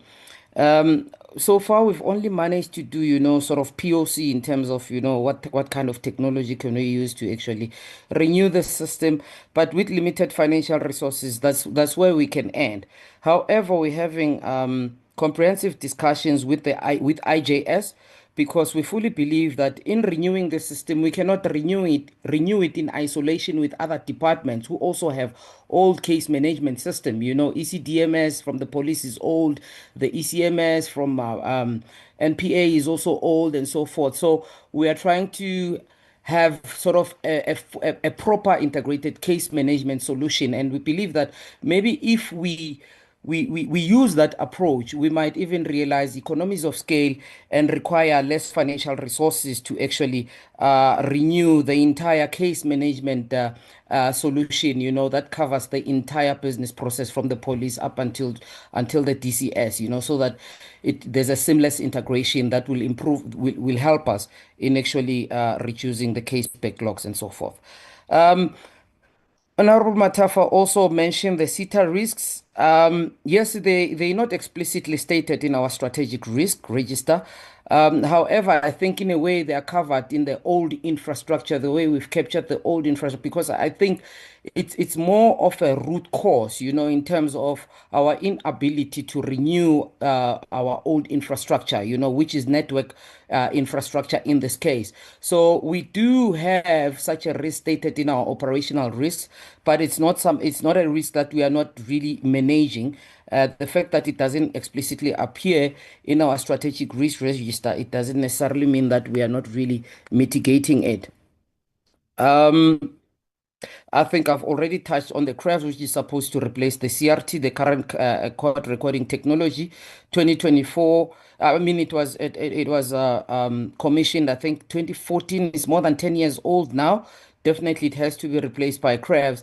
We're still optimistic in terms of, if SITA can conclude this procurement process maybe by end of 31st June. Sometimes SITA, I think at the portfolio committee last time, I was surprised because they gave a date of the 31st of May, just like Honorable Matafa indicated, to say they would have concluded that procurement process. Unfortunately, that procurement process hasn't been concluded, and we are in June. The latest is that actually now the goalpost has shifted. They promised that it will be concluded mid-July. It still has to go to the Executive Bid Adjudication Committee, Pre-Board Council, and the board. So I'm hoping that they'll meet those target timelines. But if they do, let's say end of July, because we're rolling this in a staggered approach, we will focus on providing the capability of virtual court sessions hosting, in terms of the 325. Of course, the scope of CREVS is huge, so as and obviously replacing the old recording technology at courts and so forth. I think I've covered most of the issues that are related to the infrastructure. Really, internally, of course, depending on the availability of the resources, we always try to replace, PCs of our clerks. I think in the past 24 months I've been in the department, we've already replaced about 10,000 PCs. We're in the process of replacing DDG another as well, 1,000. wrap up, please. Thank you, Minister. I think, yeah, that really was the last part, Chairperson and Minister. My emphasis is that if we can get the network connectivity right, and it's a battle that we're fighting as indicated, and get more resources for financial resources for renewing our land infrastructure, then we would be able to achieve our targets. Thank you. Thank you. Let me ask from NPA the issues, responses. Thank you, Minister. Am I audible? Yes, you are, NDPP. Thank you, Minister. So, Minister, there haven't been many questions for the NPA, but I'd just like to address issues raised by Honorable Nombalo, and as well as Honorable, Moshlala, I think it was. Just to say that the NPA, the question was asked whether we are doing a fantastic job. And I'd like to say that the NPA is, in fact, doing a fantastic job. If we look, and I think we will, not I think, we will be coming to Parliament to present on our annual performance. And so we'll give a lot of details then. But just at a very high level, to say that if you look at our performance for the past about 4 years has increased on all our indicators from about 50% to now standing between 75 and 80%. That is on general performance of the NPA. If you look at the asset forfeiture in terms of our freezing, in terms of the recoveries, since the asset forfeiture unit was set up in 2000, close to 45 to 50% of all freezing orders, all recoveries, deposits into KARA have been done in the past 4 years.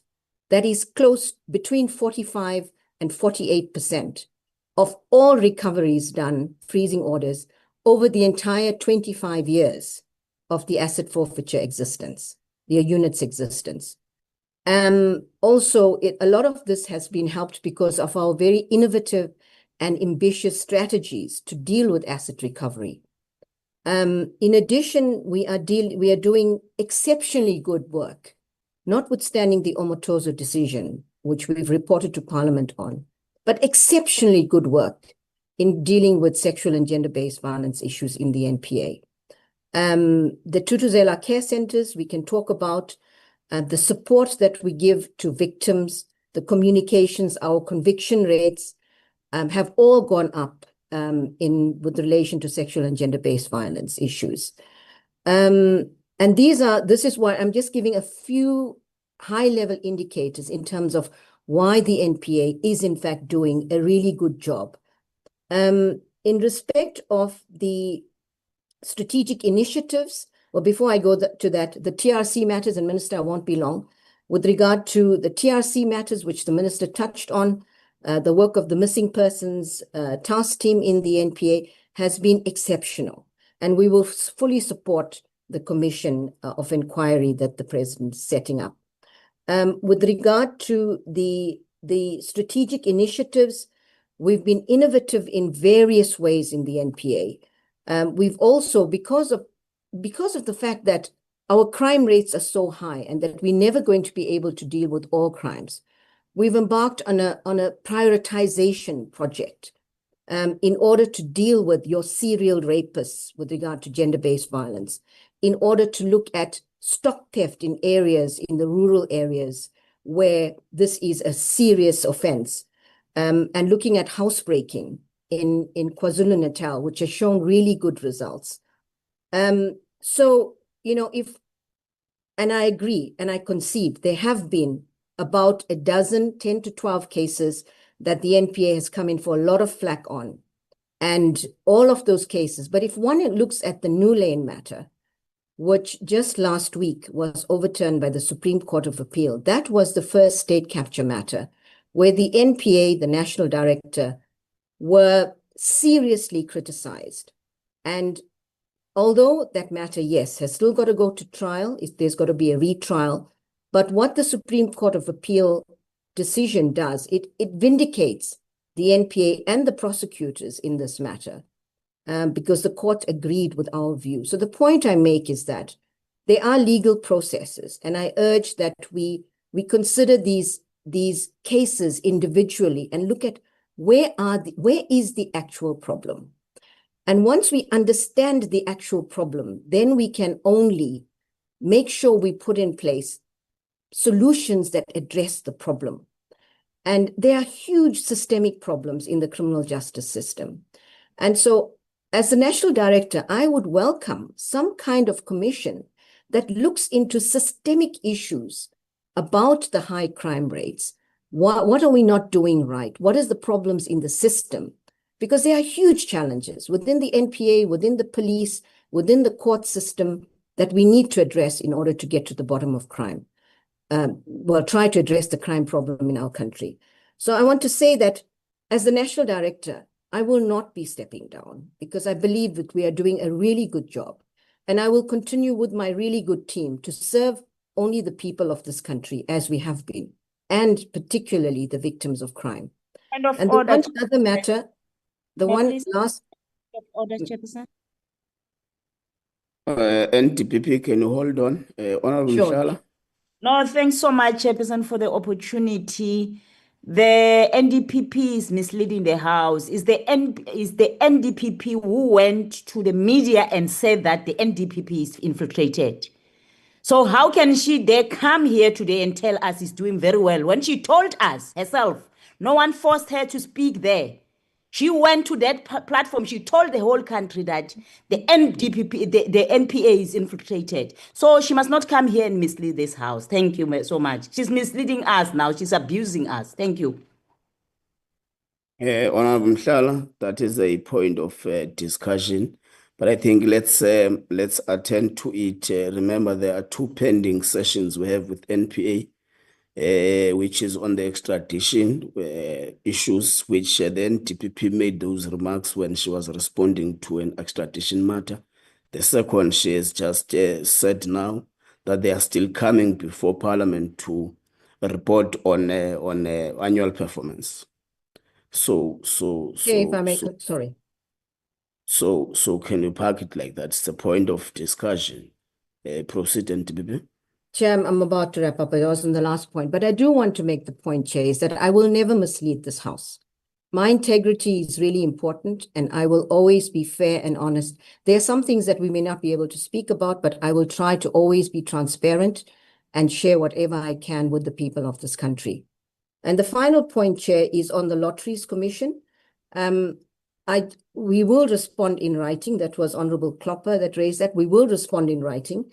But to say that we are, in fact, before SCOPA on tomorrow to deal with all of the SIU referrals to the NPA, and the DPCI is also in that meeting tomorrow with the SIU. So we're all appearing before SCOPA. But I do want to make, there was a point that Honorable Klopper mentioned about SIU handing... Chair. Hold on, NTPP. Honorable Nomvalo, is that a point of order? I don't mean to disrespect you. My hand has been up for the past 1 minute, but I can notice that maybe you could not notice it. Okay. Chairperson, I think we just need to discourage the propensity of telling lies in this committee. Chairperson, we just want to put it on record that we view what is being said here by the NDPP as lies. She's misleading this committee. It must be on the record. Even if she will come back, we'll repeat the same thing. what has been said here by Honorable Mhlala is true. He is misleading this committee, and we must nip lies in the bud. We just wanted to make that statement. She can continue doing so because she has the platform, but we are not going to be blinded by her lies. She's lying to this committee. She said there's infiltration in the NPA, and that's it. That's noted, Honorable Mvalo. It's a point of discussion as well. I think also what will be a proof to what is being submitted is the detailed report on the performance of the NPA that they are still going to come and present. I think we can be able to weigh the actual truthfulness or non-truthfulness when we receive that detailed report. Thank you very much. Honorable NTPP, proceed. Thank you, Chair. We will, we look forward to be given that opportunity to give that level of detail. And finally, on the Lotteries Commission, which I was dealing with, Honorable Klopper, I don't have the words he mentioned, but it seemed to suggest that the SIU gives the NPA prosecution-ready cases. And I want to make the point that the SIU refers in terms of their act to the NPA. But for the IDAC, which was recently established, the NPA does not investigate. And these matters are then transmitted to the DPCI, who investigates those matters and sends them back to the NPA to make decisions on them. And we will present statistics to SCOPA tomorrow about the percentage of matters that are proceeded with and declined, etc. But I just wanted to make the point that, they are referred to the DPCI, and these cases are certainly not ready for criminal investigations. I'll leave it at that, and we will provide further information in writing, Chair. Thank you, Chair. Thank you, NTPP. Minister, it's back to you. Thank you, DG. Anything from your side so that we close, and then I can close the wrap up. Thank you very much, Minister and Chair. Just two quick issues. The first being the review application by the former acting Solicitor General. The matter has not been set down yet, but I must mention that there's nothing that's standing on the way of the department from running a recruitment process and fill that post, because the contract expired, so we're dealing with it as such. There was an urgent application that had an effect of an interdict, which was thrown out by the court. So I just wanted to reassure the committee that the review application doesn't in any way stand on the way of the department filling the post. Secondly, Honorable Swartz, the issue of departments pay, we have a big challenge of the agency account because we brief council and we pay council from the budget of the department, waiting for the departments to pay back. So there's a historic issue there, which over the years, there has been this perennial challenge of non-payment, which is a big amount. And of course, when we raise it now, the people who were dealing with these matters back in the past are no longer there. And there's also this tendency of disputing invoices from a client's department. So sometimes even when council complain about not being paid, what they don't factor is that the same departments that they represented, are they themselves not coming forward to acknowledge the invoices, which then is a problem. It looks like it's the department that is not paying. The department can go ahead and pay, but then we sit with a huge overdraft. We are working around it, particularly with the South African police, because they are together with the Department of Health, they're the biggest clients with a large amount of money that has to be sorted out.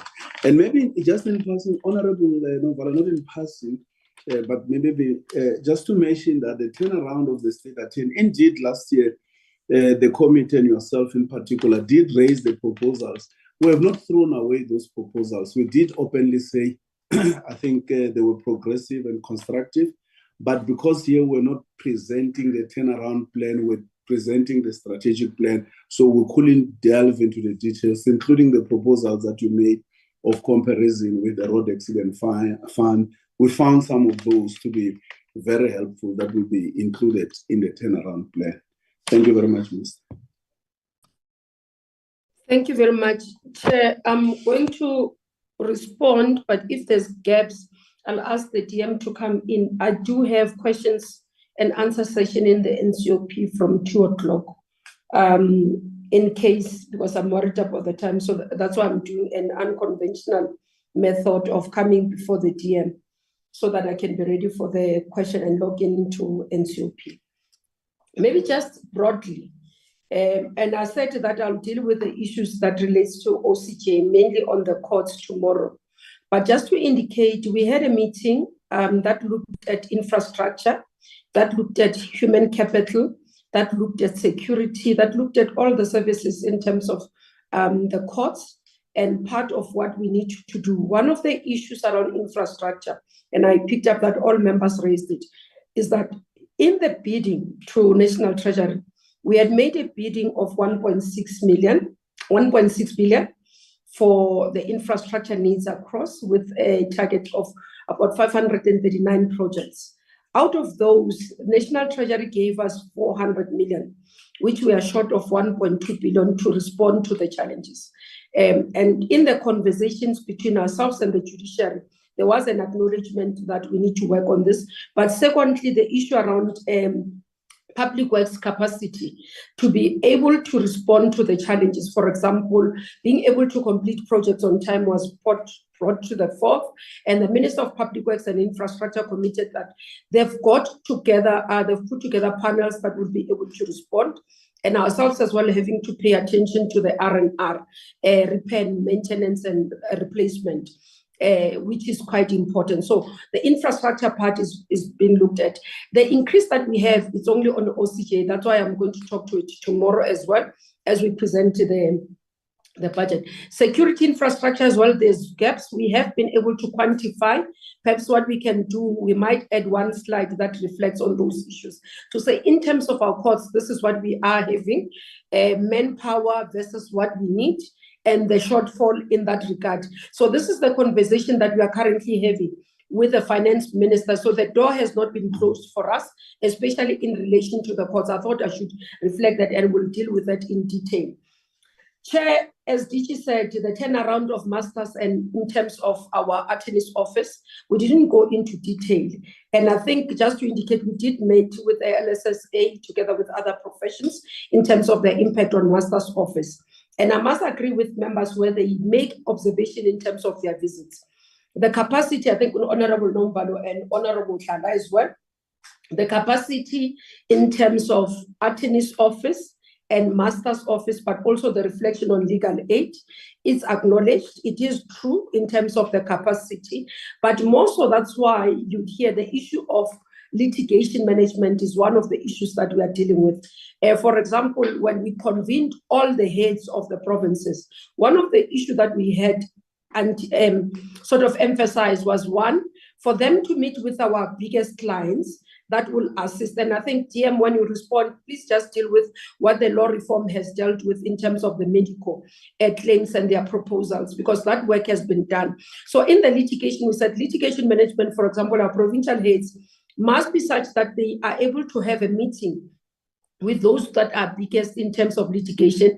We are definitely having, we've got scheduled meetings and we interact with the Minister of Police, but our biggest in terms of litigation, it varies from province to the other. Others, you'd find that it's in terms of health, others will be rough. DM as well, together with the DM of transport, held a meeting to look at the matters that relates to rough, and you can speak to that as well, so that you can understand that we've employed many strategies in terms of responding. Those will not be in the strategic plan and APP, because those are operational matters that we are perfecting the efficiencies and we are improving on the work that we are doing.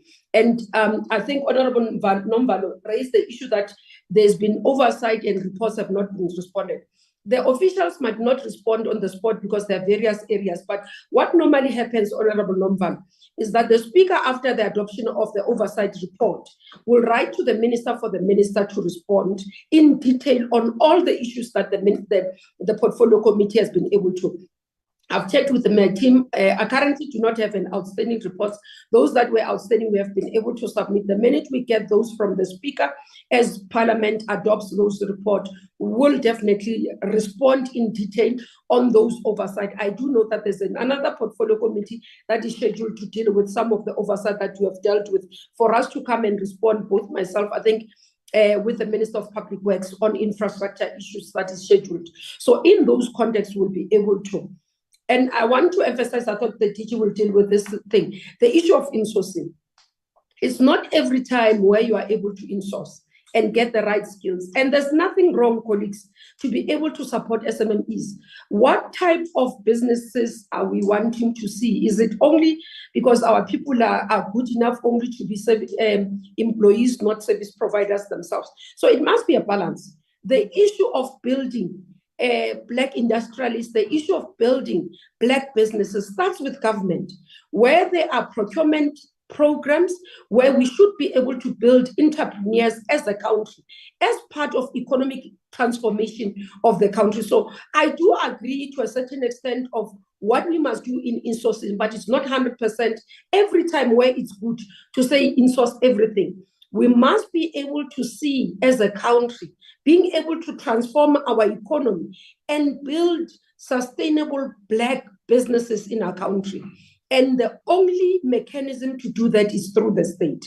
And that's what I would want to emphasize. So when we discuss the issue of insourcing, when we discuss, we shouldn't just bemoan the issue of external service providers, because these are people that would have been deprived by the apartheid government to be businesses in this country.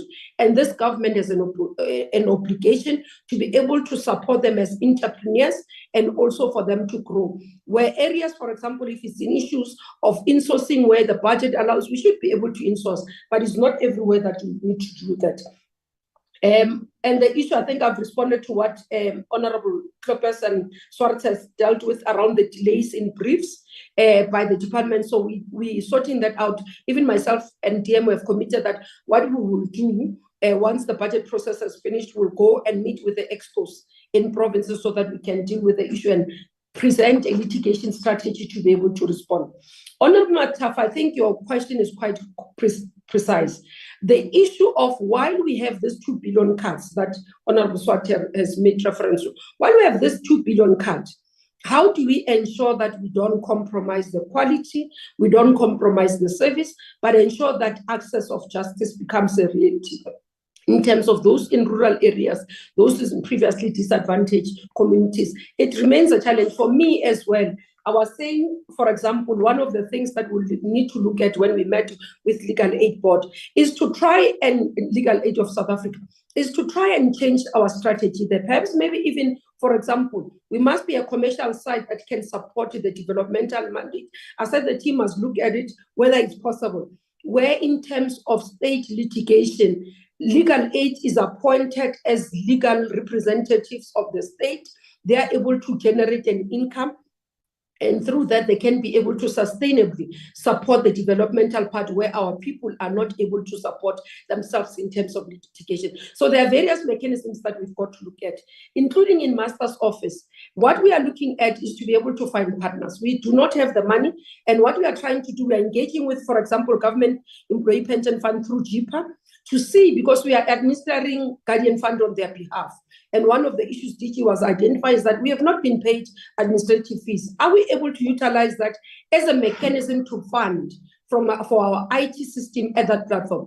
SARS as well says to us, we are interested in what you are doing there at Master's Office because it affects us. We think we can be able to support. So we're looking at various areas within the limited budget to be able to respond to the issues. And our commitment, I think some members asked about, I think it's Honorable Tsotetsi, that it will be important to give timeframes. Honorable Tsotetsi, the timeframes that we are giving and committing to the portfolio committee is this financial year. As we present our quarterly report, we'll come back and say this is the progress that we have made, and these are the issues. And perhaps even some of the advices. I always pay attention to what members have visited the issue of oversight, chairperson of the portfolio committee. It's quite important because it helps me as a minister where I've not been able to pick up what members have been able to address, so that if official says to us and DM, These matters have been responded to. It's good. When you go there and say to us, actually, it's not the same, because we might not be there every time. So I want to appreciate that, Chairperson. And also the issue, I think we've responded to all the other issues. Gender-based violence, as I conclude, Chair, remains a pandemic in our country. We buried on Saturday one of our employees who was killed by another employee. So it does tell us that there's still a lot that needs to be done. Even from those that you believe are conscious about gender-based violence and femicide, we still see perpetrators amongst ourselves. So we'll have to up the game in terms of training, in terms of capacitation, in terms of awareness, but more so even in terms of in terms of the perpetrators being able to find sentences. We'll come later, Chair, to the Portfolio Committee to deal with the issue of the amendments of Criminal Procedure Act. We're anticipating that we'll be able to table it within this financial year, because it's one of the critical areas. The Justice Cluster has told us that this is actually urgent. We have a retreat to finalize this because we need a mini workshop on it. And we do believe that once we table this and we are able to amend this legislation, it's one of those that is critical in responding not only to gender-based violence, but also to the crime in our country.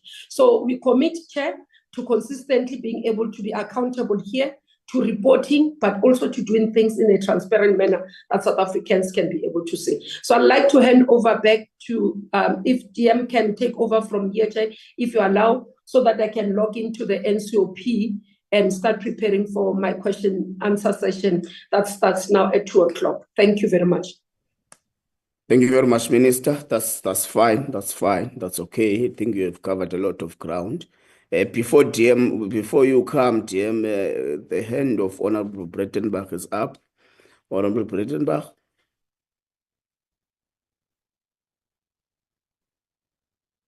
Honorable Breitenbach.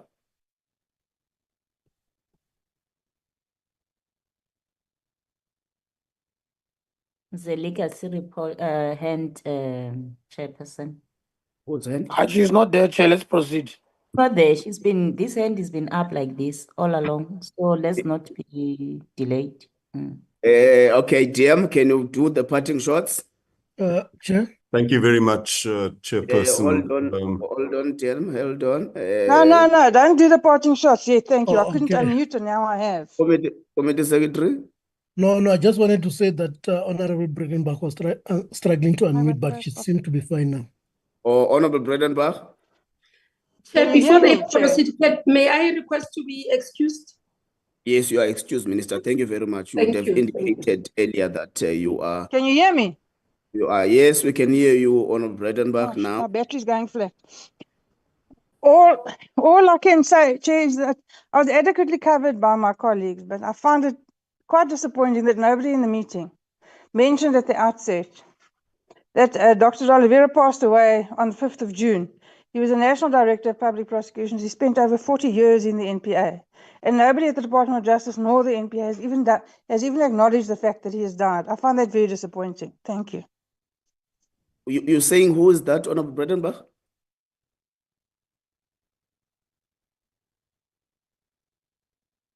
Okay. Yeah, I'm not sure if the phone has gone. Jan Oliveira. Did you hear the name, Honorable Klopper? Yes, it's Jan Oliveira. Jan Oliveira. Okay. No, that's captured. DM, proceed.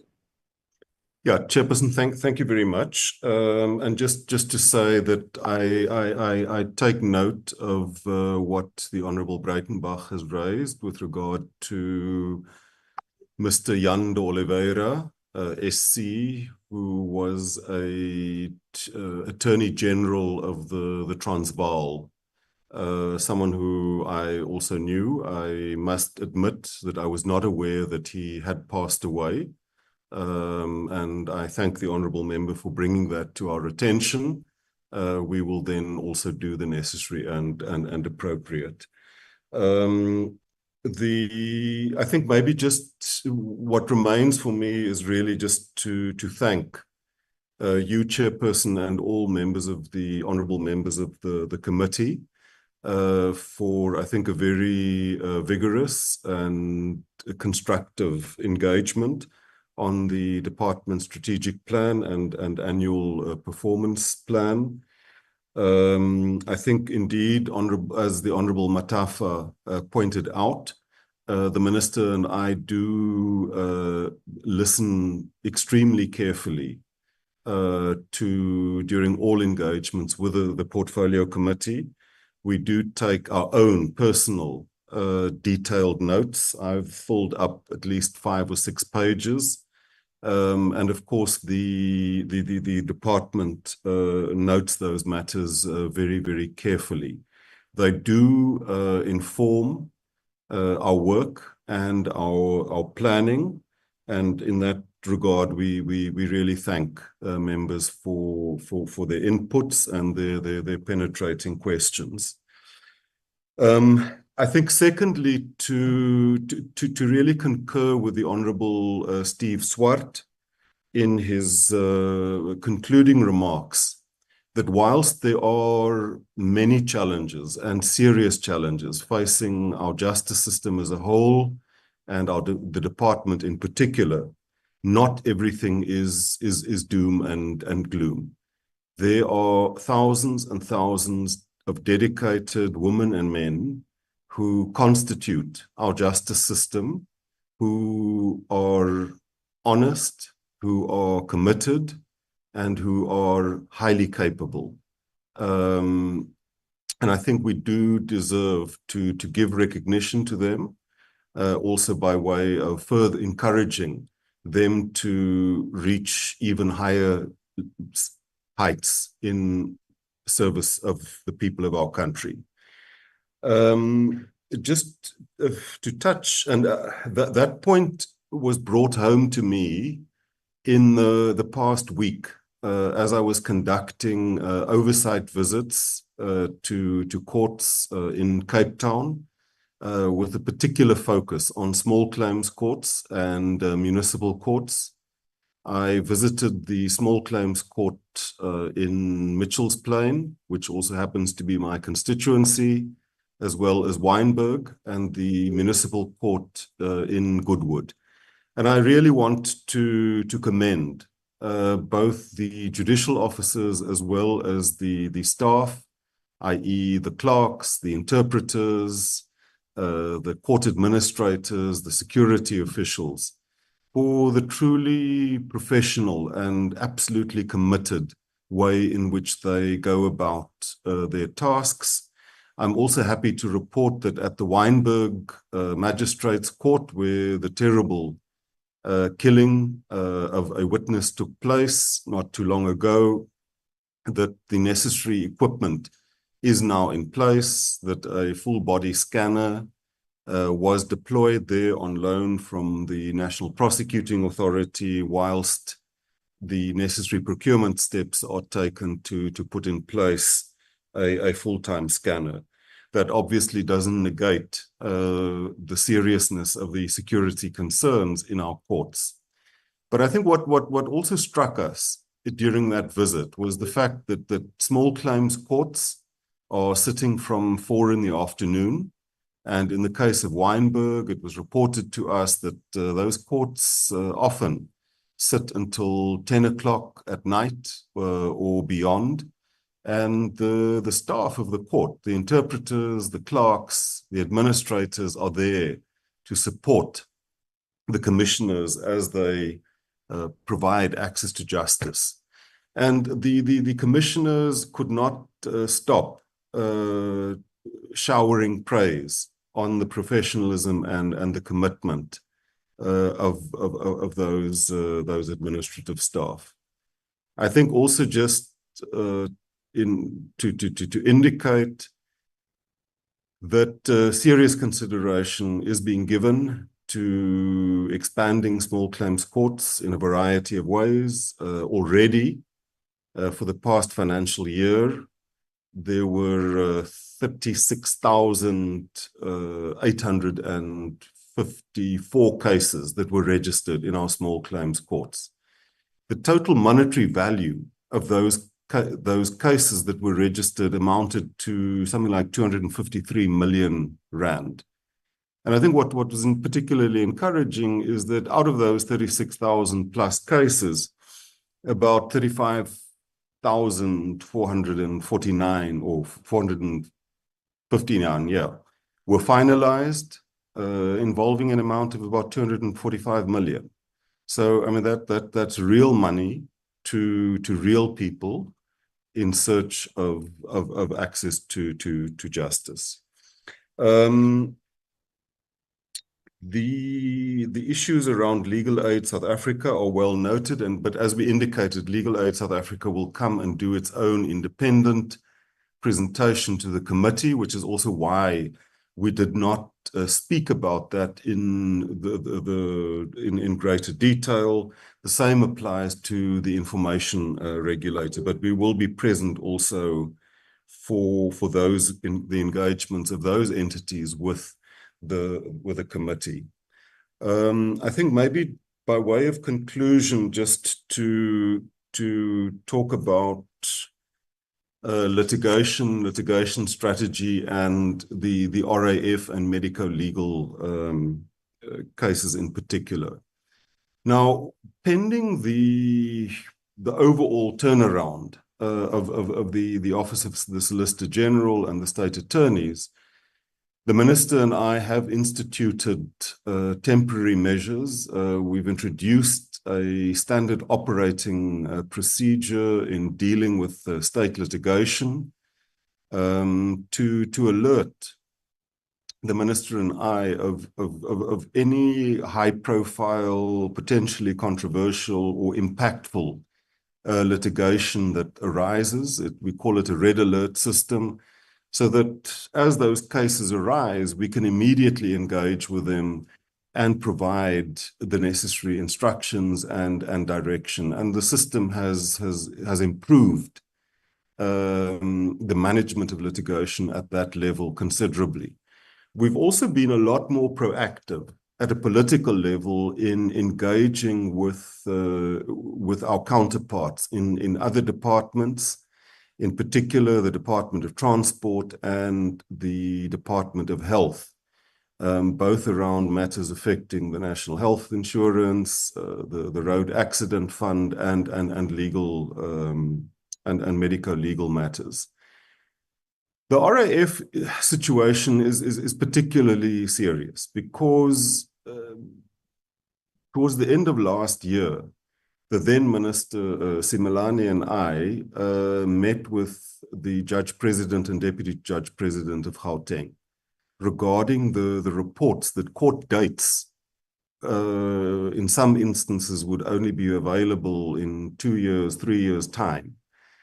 And in that meeting, they outlined the steps that are being taken to improve case management. And that involves both the bringing into operation of the court online system. It involves tighter judicial case management, but they also started hinting at the putting in place practice directives, which have now been issued to make mediation mandatory. But the shocking matter, or as the Honorable Nomvalo would put it, the gruesome discovery that we made in that meeting was that they indicated to us that RAF matters were responsible for in excess of 80, if not 90%, of the case backlogs in Gauteng. And that if we could deal with that, it would be an absolute day to night to day game changer for availability of courts and general court management in Gauteng. And accordingly, the Minister requested me to engage with the Deputy Minister of Transport, who in turn has also been delegated responsibility for the RAF, to set up what we called an inter-deputy ministerial committee to look at those matters. I think we're now onto our fourth meeting.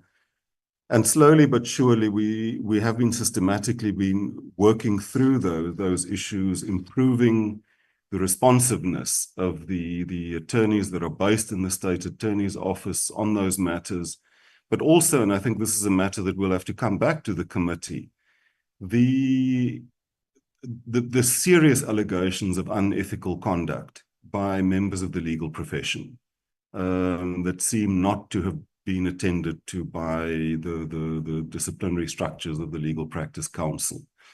But at the appropriate time, we would want to come back to have an engagement on those matters. So there is quite a lot of work being done on that front to deal with some quite thorny issues involving the Road Accident Fund. And maybe just to posit for consideration by the committee, maybe at some stage, for the Portfolio Committee on Justice to have a joint hearing with the Portfolio Committee on Transport on these matters, because there are certain aspects of the Road Accident Fund situation that I think can only be dealt with by more fundamental underlying policy reforms in the way that the fund is structured and that it functions. But Chairperson, I think just to then conclude where we had started, and that is to thank you and the members of the committee for a really productive engagement. And I think also to extend our appreciation to the Director General and the team from Justice for presenting and for answering questions. Thank you very much. Thank you very much, DM. You know, when we went to KZN, part of what we engaged upon was to interact with the people who have gone for services in the courts that we're visiting in KZN. Was wanted to get their lived experiences with how they are being serviced in these courts. We went to Chatsworth, one of the most proper court precincts that we have. And with them, the people who are serviced by that court actually were happy with the kind of service they are receiving there. So I think that's an indication that not all has collapsed, but I think the department is not without challenges as well. So the department does need to strengthen its capacity to resolve the problems that our people are experiencing with the justice system of South Africa. I think we need to strengthen and ensure that we tighten up all the loose screws so that justice is not only done, but it must also be seen to be done. I think another thing, DM, that yourself and the minister need to quickly attend to, as the minister tried to detail on it, is the issue of the appointment of the Chief Master and the Solicitor General. It is our strong belief that these two institutions have got serious problems, and as such, it will be so important that we stabilize those institutions. And I think appointing the heads of these institutions will bring back stability so that there is a concerted effort to attend to the problems engulfing both the State Attorney and the Master's Office. We always get complaints against the Master's Office as well, and it does give a feeling that our people are not really satisfied with how the Master's Office is servicing them. So it is our strong view that ensuring that there is full employment of the Chief Master will certainly bring stability and help the administration to perform much better. We have long, as the Portfolio Committee, held the view that SITA has become a procurement office, and as such, we have made means to engage with SITA through official meetings that we had with SITA in Parliament to submit and register our dissatisfaction with how they are doing things, and they have committed to improve in that regard. And until now are still asking about curves that they can't complete, which is actually also giving us problems. I think the issue of SITA, in our view, is one of the challenging institutions that actually are impacting negatively the performance and the expenditure of the Department of Justice and Constitutional Development. Was if we issue out through SITA a tender that seeks to transform the court recording system or replace it with a better system, then through the internal process of SITA, it takes too much time. That will inevitably affect the performance of the department and its spending. We welcome the reopening of the CRADOC 4 inquest, and we are also interested and delighted to see the Griffiths and the Mxenge inquest that is also underway in KwaZulu-Natal. It actually is in line with what we would have said when we had a meeting with the department of various departments, perhaps, and the Foundation for Human Rights, that we had pleaded with the department to ensure that they fast track the issues of TRC matters because of the nature of those matters actually compel us that we must be fast. If we are not fast, we risk losing a lot of important evidentiary material to have those inquests successfully held. We have long taken a decision on one of our priorities as the committee is transformation of the legal profession. We have long done that. As such, we have planned to have a 2-day workshop to strategize over the transformation concept. But the budget fracas actually disturbed a lot of Parliament program. We are currently on doing the Judicial Matters Amendment Bill, which part of the provisions we're amending speaks about is amending actually the Legal Practice Act on issues relating to candidate attorneys and pupils when their term of articles is over, but they have not yet. They must keep for an extra 6 months their right of appearance. So we are also attending to that. We are actually delighted with this thing of DM. I think the department must also ensure that it is fast-tracked. The issue of the whistleblower protection legislation. We are currently found wanting in terms of a strong legislation governing the whistleblower protection, and as such, there is an outcry in the country about whistleblowers being targeted, being killed and stuff. So we would urge the department to ensure that that is also accelerated, because we would have seen in the program of your legislative program that whistleblower protection legislation is part of the program that you have. The Speaker would have returned to us as well, requesting that as part of our program, we need to add the colonial and apartheid legislation review. So we're also seated with that. Hence, we requested that the department must also share with us, the committee, their legislative program, so that we are able to align the two and have a solid, coherent legislative program. Colleagues, thank you very much for the greater inputs that you have put forward in the meeting. They are actually enhancing the work the department ought to do.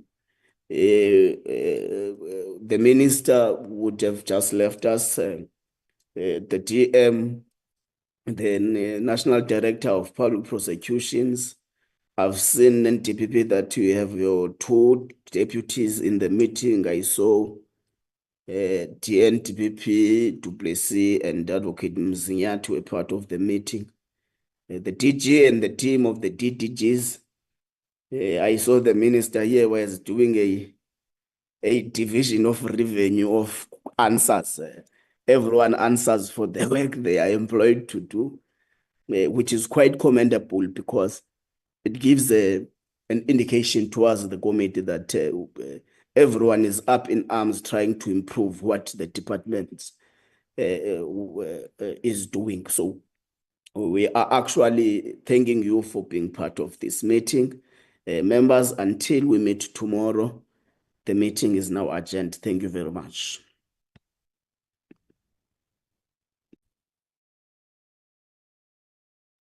Thank you very, Thank you, very Chair. much. Thank you, Thank Chair. you. Thank you, Chair.